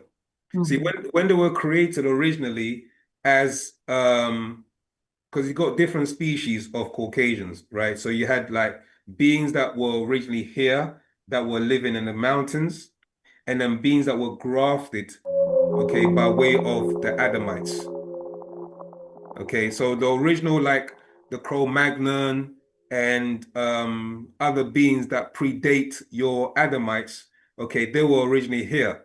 So they weren't the original Caucasian race on the planet. It was later on that this grafted being, their mentality was destructive because of what they were created with. Does that make sense? Right? Now, what happened is your Bible story kind of like alludes to what type of mentality that they have. Because when you read it, it says Genesis 3:15, which is, remember, this is their book written for them, the Adamites. It says Genesis 3:15 says, and I will create enmity. If you're going to look up the word enmity, it means hatred. Yeah, so there's hatred towards a specific race or just different races on the planet apart from their own. Yeah, so there's enmity that was created within them. Then when you move further into Genesis chapter 6, it says it grieved in God's heart that the what's it called? The man's, how's it worded? Every day, there you go. The very the imagination of Adamites is evil continually. That's what it says in Genesis. I think it's chapter 6, verse 3 or something like that. Yeah. So it tells you the type of nature this particular being was going to have. Yeah. Their nature is destructive. But because of the cycles, as we were talking earlier, they had to play a part in the cycle. And the beings that were responsible for them gave them certain traits. One of their traits is warring. One of their traits is competition. One of their traits is killing, you see what I'm saying, and bloodlusting. That's within their traits, and that's part of their nature. So a big depiction of that is if you look at what they call the medieval times. Yeah, when you look at their images in the medieval times, it's all grotesque. It's like you've got monsters and you've got gargoyles and you've got people beheading, and it's just evil. Do you know what I'm saying? That was that. I mean, the term itself, medieval, tells you. Do you know what I mean? Yeah, they were evil continuously. So it's in their nature to act unruly, to do battles and kill each other in Iran and Iraq and Syria. And where's the place now that the Iran and Gaza, and it's in their nature. They're warriors by nature. They're destructive by nature. But it has to play out because the cycles has to play out. Does that make sense? As much as it's frustrating and it's sad to see, a lot of us as race will be involved in that, and we're going to lose lives. You with me? But as I was explaining regarding Panatharu, they look on, they observe, they watch, they're the watchers. They only will intercept or intercede if they know it's not just about one planet. You with me? It's about a galactical. We were talking about, okay, let's put it this way. I always bring it down, and I try to bring it down, formulate it into what we can try and understand, and hopefully I can be clear and to be able to convey this. Look at your body. Your body is a universe, right? From your mind, your brain, down to your toes of your feet. That's a universe. You have millions of cells that are working in harmony with each other and working with your organs. Some organs, do you know what I'm saying, have to relay messages to each other. Your brain has to secrete hormones in order to regulate the homeostasis. You have to drink enough water. What are you doing to your body in doing all of that? You're creating harmony and cohesion, okay? Now, if you start to eat the wrong type of foods and you expose yourself to radiation and other things like that, what's going to start happening? You're going to destroy that universe. You with me? Likewise, Panatharu, our galactical overseers, they're seeing the whole universe. They're not just seeing one cell. They're not just looking at one cell. They're looking at the whole universe. This is what they have to work with. This is what they have to protect. This is what they have to keep in harmony and in balance. Imagine one cell becoming cancerous. What it can do to the rest of the body. So this is how I'm trying to explain. This is how I look at it now. I look at things like that. Do you know what I mean? It's not just about a planet thing. It's a galactical thing. It's a universal thing. And when you start to then look at things in that way, you know that it's important to wake up our brothers and sisters. You know why humanity needs to be woken up. You know why there's a star holocaust, or that there's meteorite called Apophis that's going to smack this planet and that the Masters warned us about. You know why it's important for us to gather together and transform and lead this planet. You understand the reason why this being is here, guiding and warning us and teaching us and letting us know that it's time. Because it's eventually, if we don't, they're going to have to wipe this slate clean again and start all over again. I personally, for one, I want to just make those transitions to the higher realms. You hear me? Because that's what my soul is of. Okay? And I'm sure many people can agree with that listening on this call. So essentially, that's what we're working with. And we have to, be aware of this great work and task that we as a people need to do for ourselves and for the rest of humanity. I hope that answers it. Yes. When we die, yeah, give it our time. Just recently, a good friend of mine lost her daughter, 45 years old. And it's always difficult to see younger people pass on, and then you're kind of questioning, will it give a person's time? How should we look at it in determining? Your natural time is 120 years. That's your natural nature time. Your body's organs and your whole structure, when you study, you go and research it, scientists have worked out to be 110, 120 years. If you lived a good life, ate the right foods, etc., your organs can live up to 120. Okay? Now, that gets cut short because of many things that we do to our body, pollute it, etc. And when it's unnatural, when a child unfortunately will lose, their life and is cut short at a young age for various reasons. But what's been explained too is that sometimes that child or person, that was their time. You with me? They were given a certain amount of one second, what's going on here? Oh, lost people in Clubhouse. One second. This Clubhouse, I don't like it. I don't like Clubhouse at all now. It's like I've lost people. But it's gonna throw me out. Oh, it's back, I think. It's thrown me out. Believable. Zamar, could you just start another class on Clubhouse, because it just literally just threw me out. I came out to do something and then it's cut me off. Sorry. Where was I? I lost my train of thought because of that. What was I explaining now? Sometimes they. Oh yes, sorry, yeah. So when sometimes it happens for a child to lose their life at such a young age, is because whatever they're destined to do, okay, has been done. Like the master explainer, for instance, like you have cot death, what they call baby cot syndrome and stuff like that. Sometimes the child can will itself. Do you know what I mean? Even in the mother's womb, the child can will itself. But again, it could also be the fact that when in the mother's womb, they may feel unwelcomed, unwanted. So hence they'll also lose their life. So there are many factors involved. But essentially, if the child's journey was to learn how to do certain things, just what I'm saying, in order to then perfect their being or move to the next realm, that's what potentially could happen as well, where they end up transitioning at an early age. So there's many different factors. Now, I'm not going to say this is the exact one. Does that make sense? Okay. One more quick question. Yeah, go ahead. Okay. You said that the spirit that enters the child from the mother's womb. Now, could this spirit be the same sex, the gay tendency?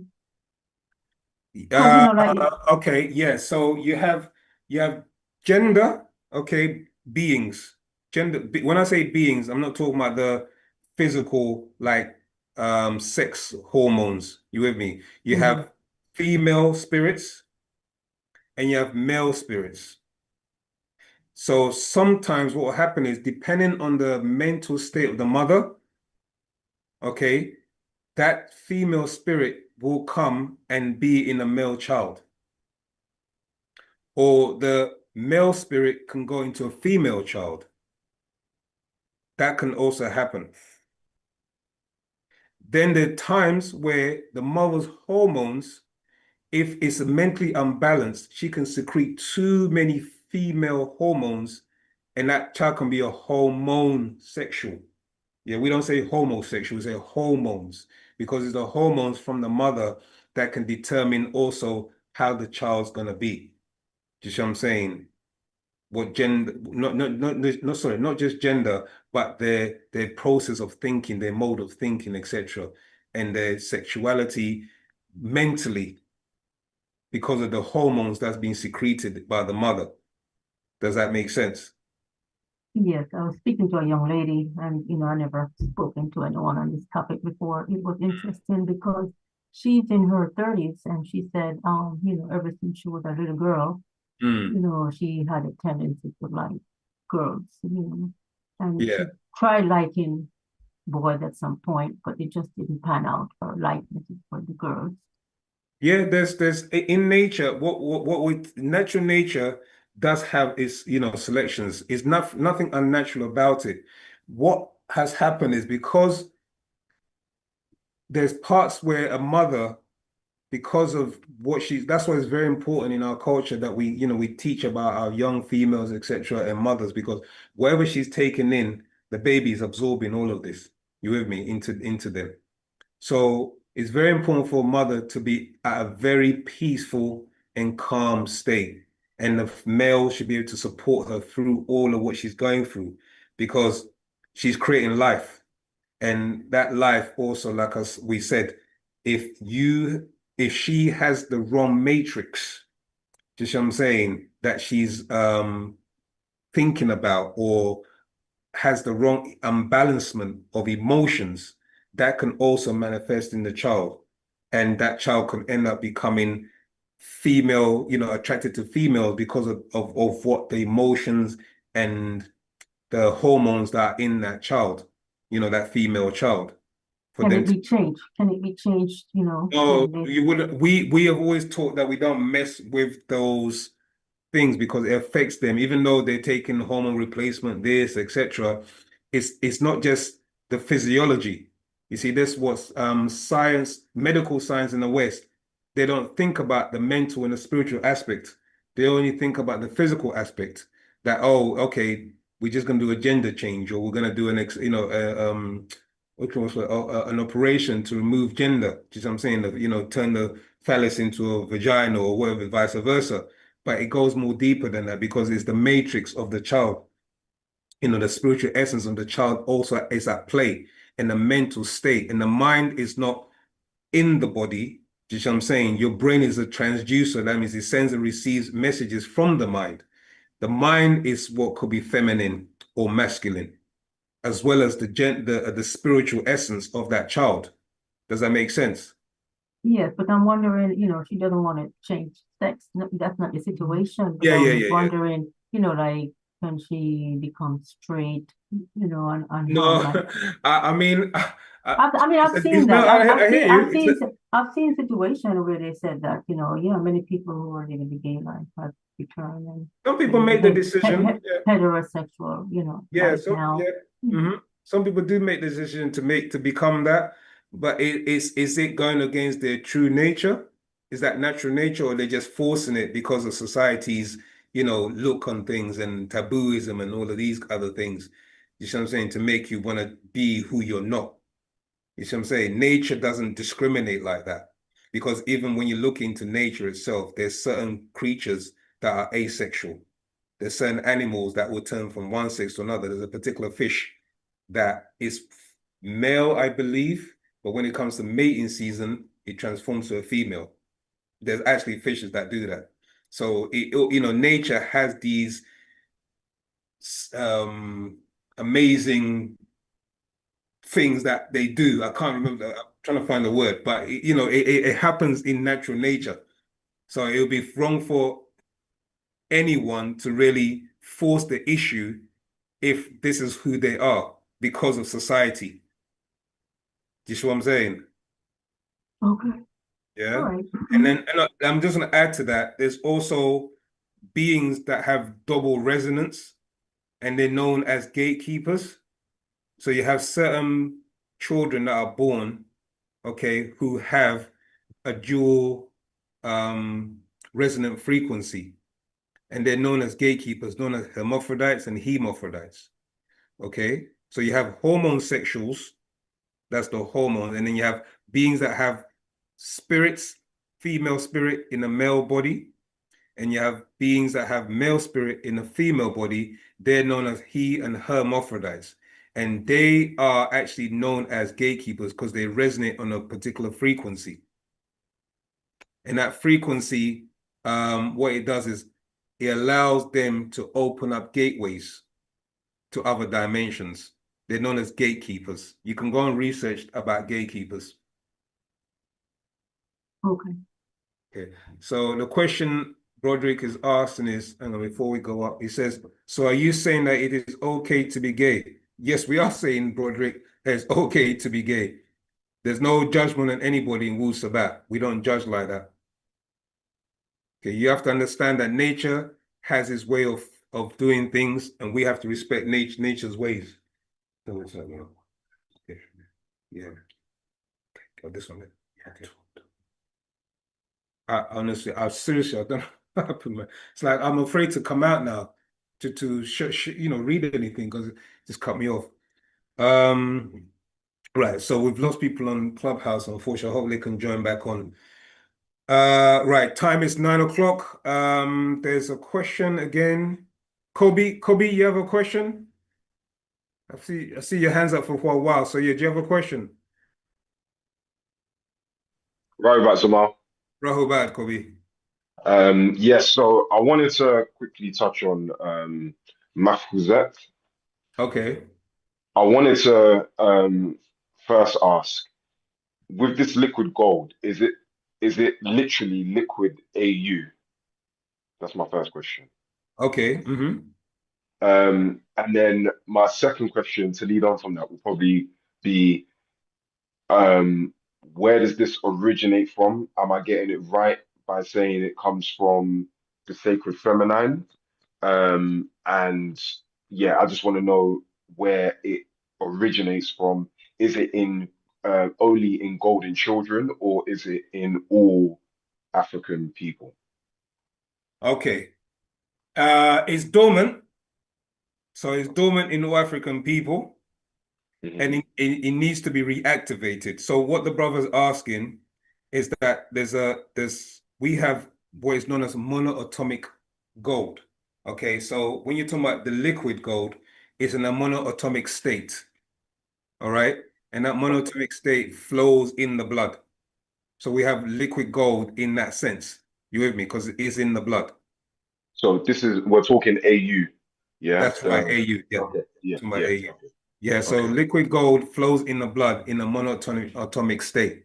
All right. So what this monatomic state allows you to do is allows you to again bend time and space and travel interdimensionally. That's what it is. The female can be reactivated by certain sexual acts. And the male can be activated also by certain sexual acts. So that's how, but it is in most Nagaru. And this is one of the reasons why they were mating and, taking slaves as well, was for the liquid gold. So that they could, especially when the woman's on her menses, they used to actually try to have sexual intercourse with a female to obtain the liquid gold. Wow. Okay. But is that a thing? Is that meant to happen? Not what you mean when you mean meant to happen. What do you mean? What sense? So okay. So what you just said there, yeah.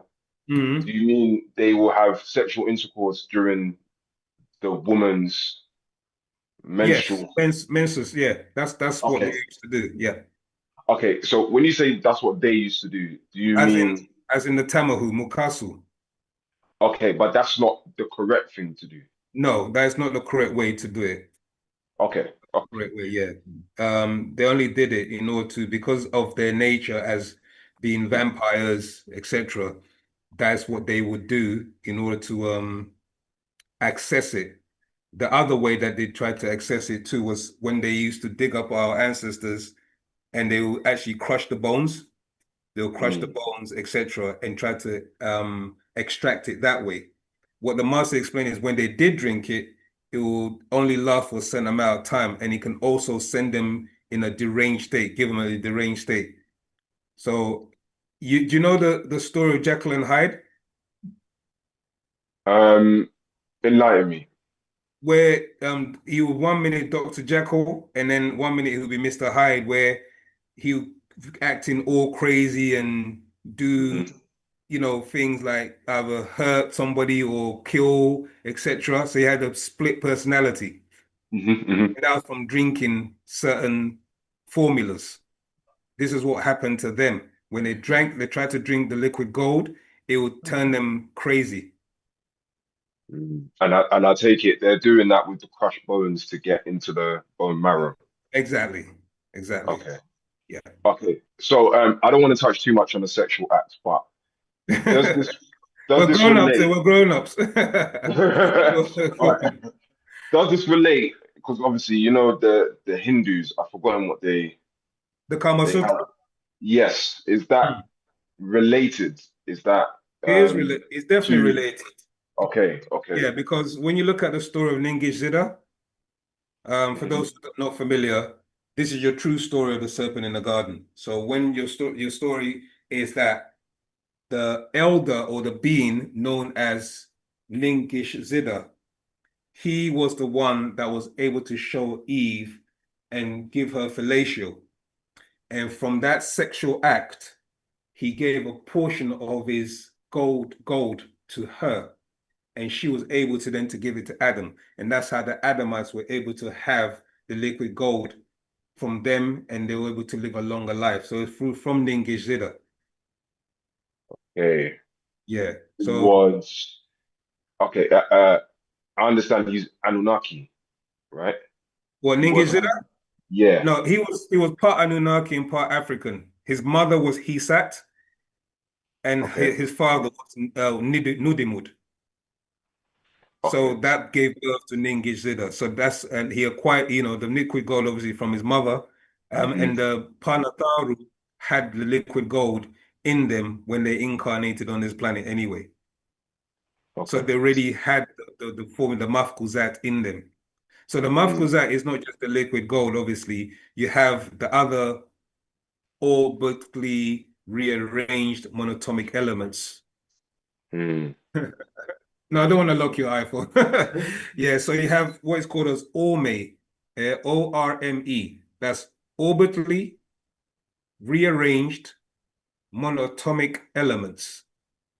Okay, and these elements consist of 7, I believe, 7. I'm trying to get my thing to open so I can get the. But you can look it up. You can actually research. Actually, let me see if I can.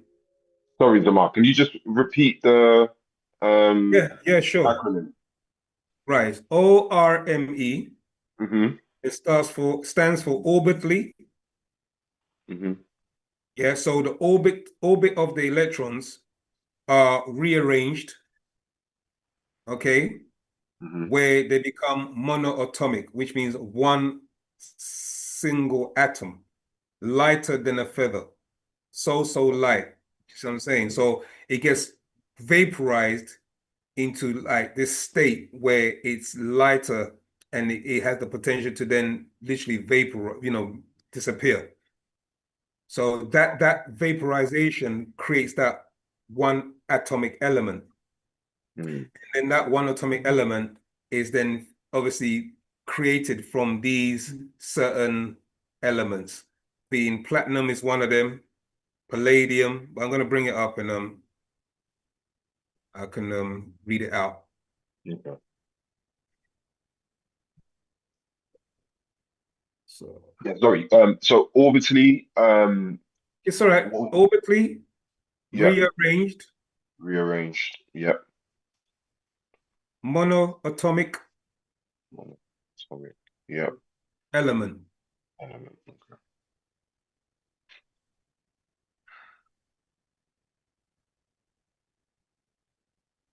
Okay, it's going on.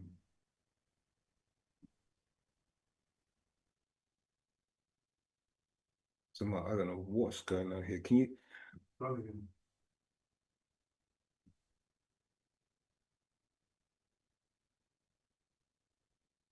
Just bear with me. I'm just trying to.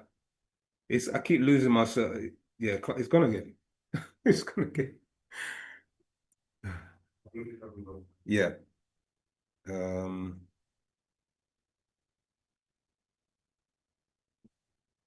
Okay, so I'm just trying to get the right. That's gold. Okay. Right, so they refer to as white powder gold, elixir, philosopher's stone. Okay, it's got, so the acronym for it, as I mentioned, is monoatomic rearranged. It's gone, isn't it? Yeah, it's gone. There's going to be no way in trying to.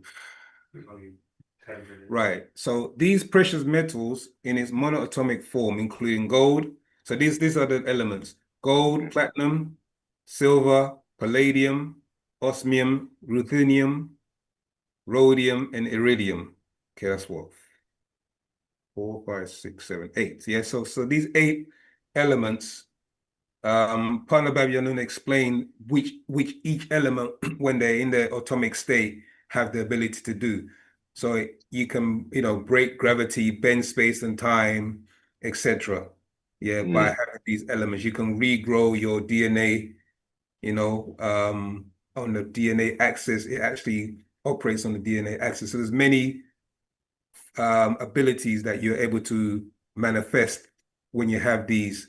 And in the book Mafkuzat, he explains in there about the female, how she can be reactivated, and how the male can be reactivated, because it's not the same way as the female. The males have to be reactivated in a different way, but the female would have to reactivate the male. Okay. Okay. And then when they're both reactivated, that's when they're able to give birth to a golden child. Is that the master secret? Is it master secret or actual facts? Dimensional ash and so. Yes, there's also, there's another one called dimensional, yeah. What I've got here? Sacred ash. No, that's my link I've got here. I've got a sacred ash one. No, I've got it. Brilliant. Look, I've got the secret tones here before I didn't bring it. Right. So in the secret tones, it's called Parkadash Shalil. Yes, the master secrets, Kobe. So Parkadash Shalil Nagamat Wupa Mafkhuzat. So I read from verse 36. Let's maybe take a step back a bit. Right. When exposed to, no, that's talking about craft A. Right. The absorption. Okay, I read from because first it starts from the tones first of all. So you got the FAC tones. So it says, explains in verse 22. Now, for what purpose were you, Kharadu children, tuned to A major of the music scale? Verse 23. The body is able to store Fatir al-Fatah Nashat, natural nature energy, after being exposed to a small electrical charge, which the body naturally produces when vibrating on A. So this is another reason for the FAC. This enables the body to act like a capacitor. So if you don't know what a capacitor is, it stores, it stores energy. An energy storage device. Thus acting as a superconductor. It conducting outformation. So this is where, again, the chanting and everything and the tones and speaking it, because it conducts outformation into information instantly from beyond this dimension or into this Wahu Makwan universe, Akal al mental to Akal mind. Verse 26. When exposed to minute amounts of Nashat energy, it responds in such a way that it actually floats. So a golden child can float as Kabbat art crafts float or hover. Verse 27. This absorption of Pater al-Fatah Nashat, natural nature energy, by way of your tone A, was in assistance with the monoatomic elements that was once in your bodies by way of Pa Muntaru, the overseers. Verse 28. They call it white gold, white powder gold, as they do all cream-colored things, yet in actual fact is a fine dust of 8 precious elements exhibiting extraordinary properties. Once reduced to a single atom through an ancient science called alchemy, in ancient Hatat Ka'a Pata, Heliopolis, and Hatat Ba'a Pata, Nubia, and Napata. We call these elements Nebu or Imbu for Nabat gold. So then it gives you the list of gold. And then I'm going to jump to verse 31. This mafkuzat, liquid gold, will take you to a mystic state of akal mind and khatat body, where you meet with Pa Munta'u, the overseers, and Gayor transform as one of them. Verse 32. As you know, you have red wine, that's the red daman blood, and white wine, white blood or matal, semen. The female, she purifies her body with her Iha Dawa moon cycle from ovulation to menstruation. Red blood cells mixed with white blood as dead cells, and upon reactivation, she will retain her pure Nabet gold power because of her Aher Dawa moon cycle, as long as she keeps her Damam blood pure. Verse 34. When a woman joins with a man who has not transformed, and drinks of his white wine and mixes her red wine with his, and they give birth to a Sawal son, this causes her Nabet gold, yellow light of Atunreye, to go out. She, Rayora, transformed into a woman of man. So she will need her gold or yellow light put back on, reactivated. Now, the male will have to be restored or transformed differently. Zazazu men don't menstruate, so his body does not replenish itself. He does not ovulate each month, so his khatat body does not rayor transform. His solar plexus or inner sun must be relit also. Then, after he is reactivated, a female can mix with him, and there will be no problem with her retaining her Nabet gold power, because they both have been Rayora transformed.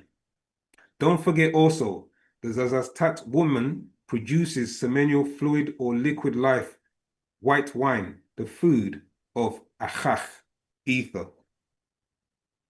Okay, does that give you an answer?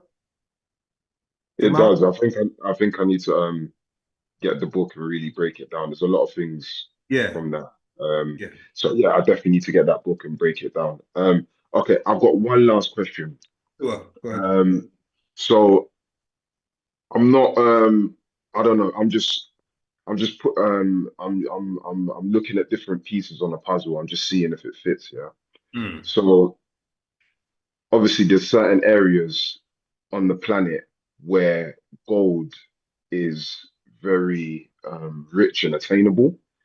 Does that have anything to do with mafkuzet, or how it's I don't know, how it develops within a sacred feminine in history? Has there ever been any link between those particular areas and people who have mafkuzet or golden children? To an extent, yes.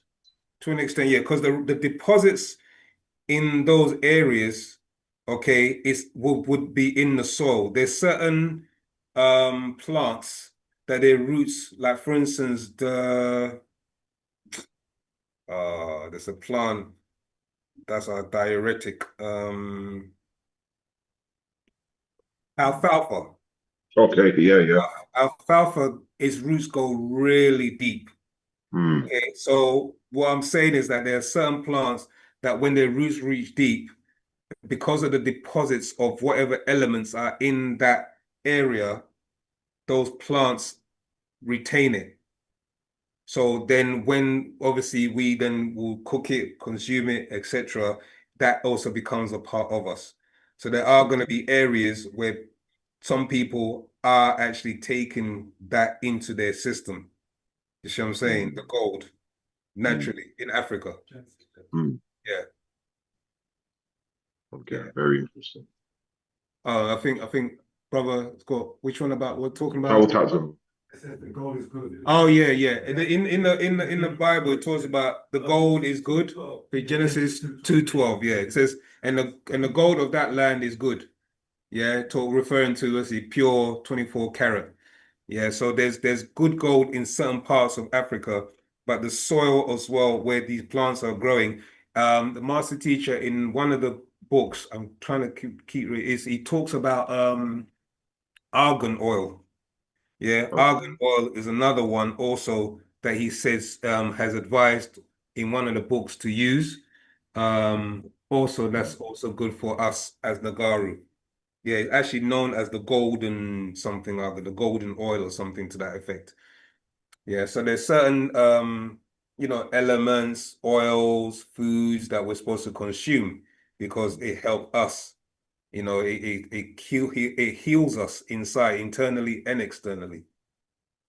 Where you just mentioned argan oil, is there anything that's said about castor oil? No, he hasn't really touched on castor oil. Not that much. Okay. Yeah. Okay. Oh yeah, pure. Yeah, he's mentioning pure. I mean, there's nothing wrong with castor oil, but yeah, he's mentioning the older scrolls that he released, like Purity and Neatness, Health and Maintenance. There's a book, old book called that, where you can find out more information.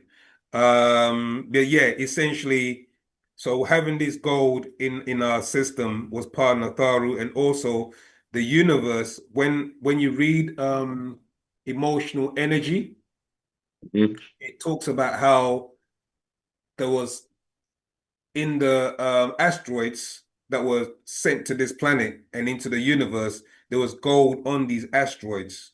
And these asteroids bombarded the planet and went into the seas and into the land, etc. So essentially, we are golden children because the gold came from outside into this realm, and we have that in our DNA by way of Panatharu, but it has to be reactivated. Yeah, we got Elon Musk now trying to go shopping out of space. He's going into outer space to do some shopping with gold and other precious metals. Yeah, from the asteroid belt. So yeah, it's all out there. Gold is out there. It's been out in the universe for a very long time. Okay. Anytime. We're ending our class very soon. Any last burning ones? Because before I get any stares from the brothers from security. So I got a few questions here. Whose country is richer, the Hindu or Christian countries? Okay, that one you can do your own research on, but it depends on really the wealth is not determined by what's in the bank account. The wealth is determined by the country, yeah, and what's underneath. So if you're talking about wealth-wise, the Hindus are much richer. They got rubies, diamonds, things like that in the earth. Christian countries, they just go and plunder. That's what they do. They just plunder. Yeah.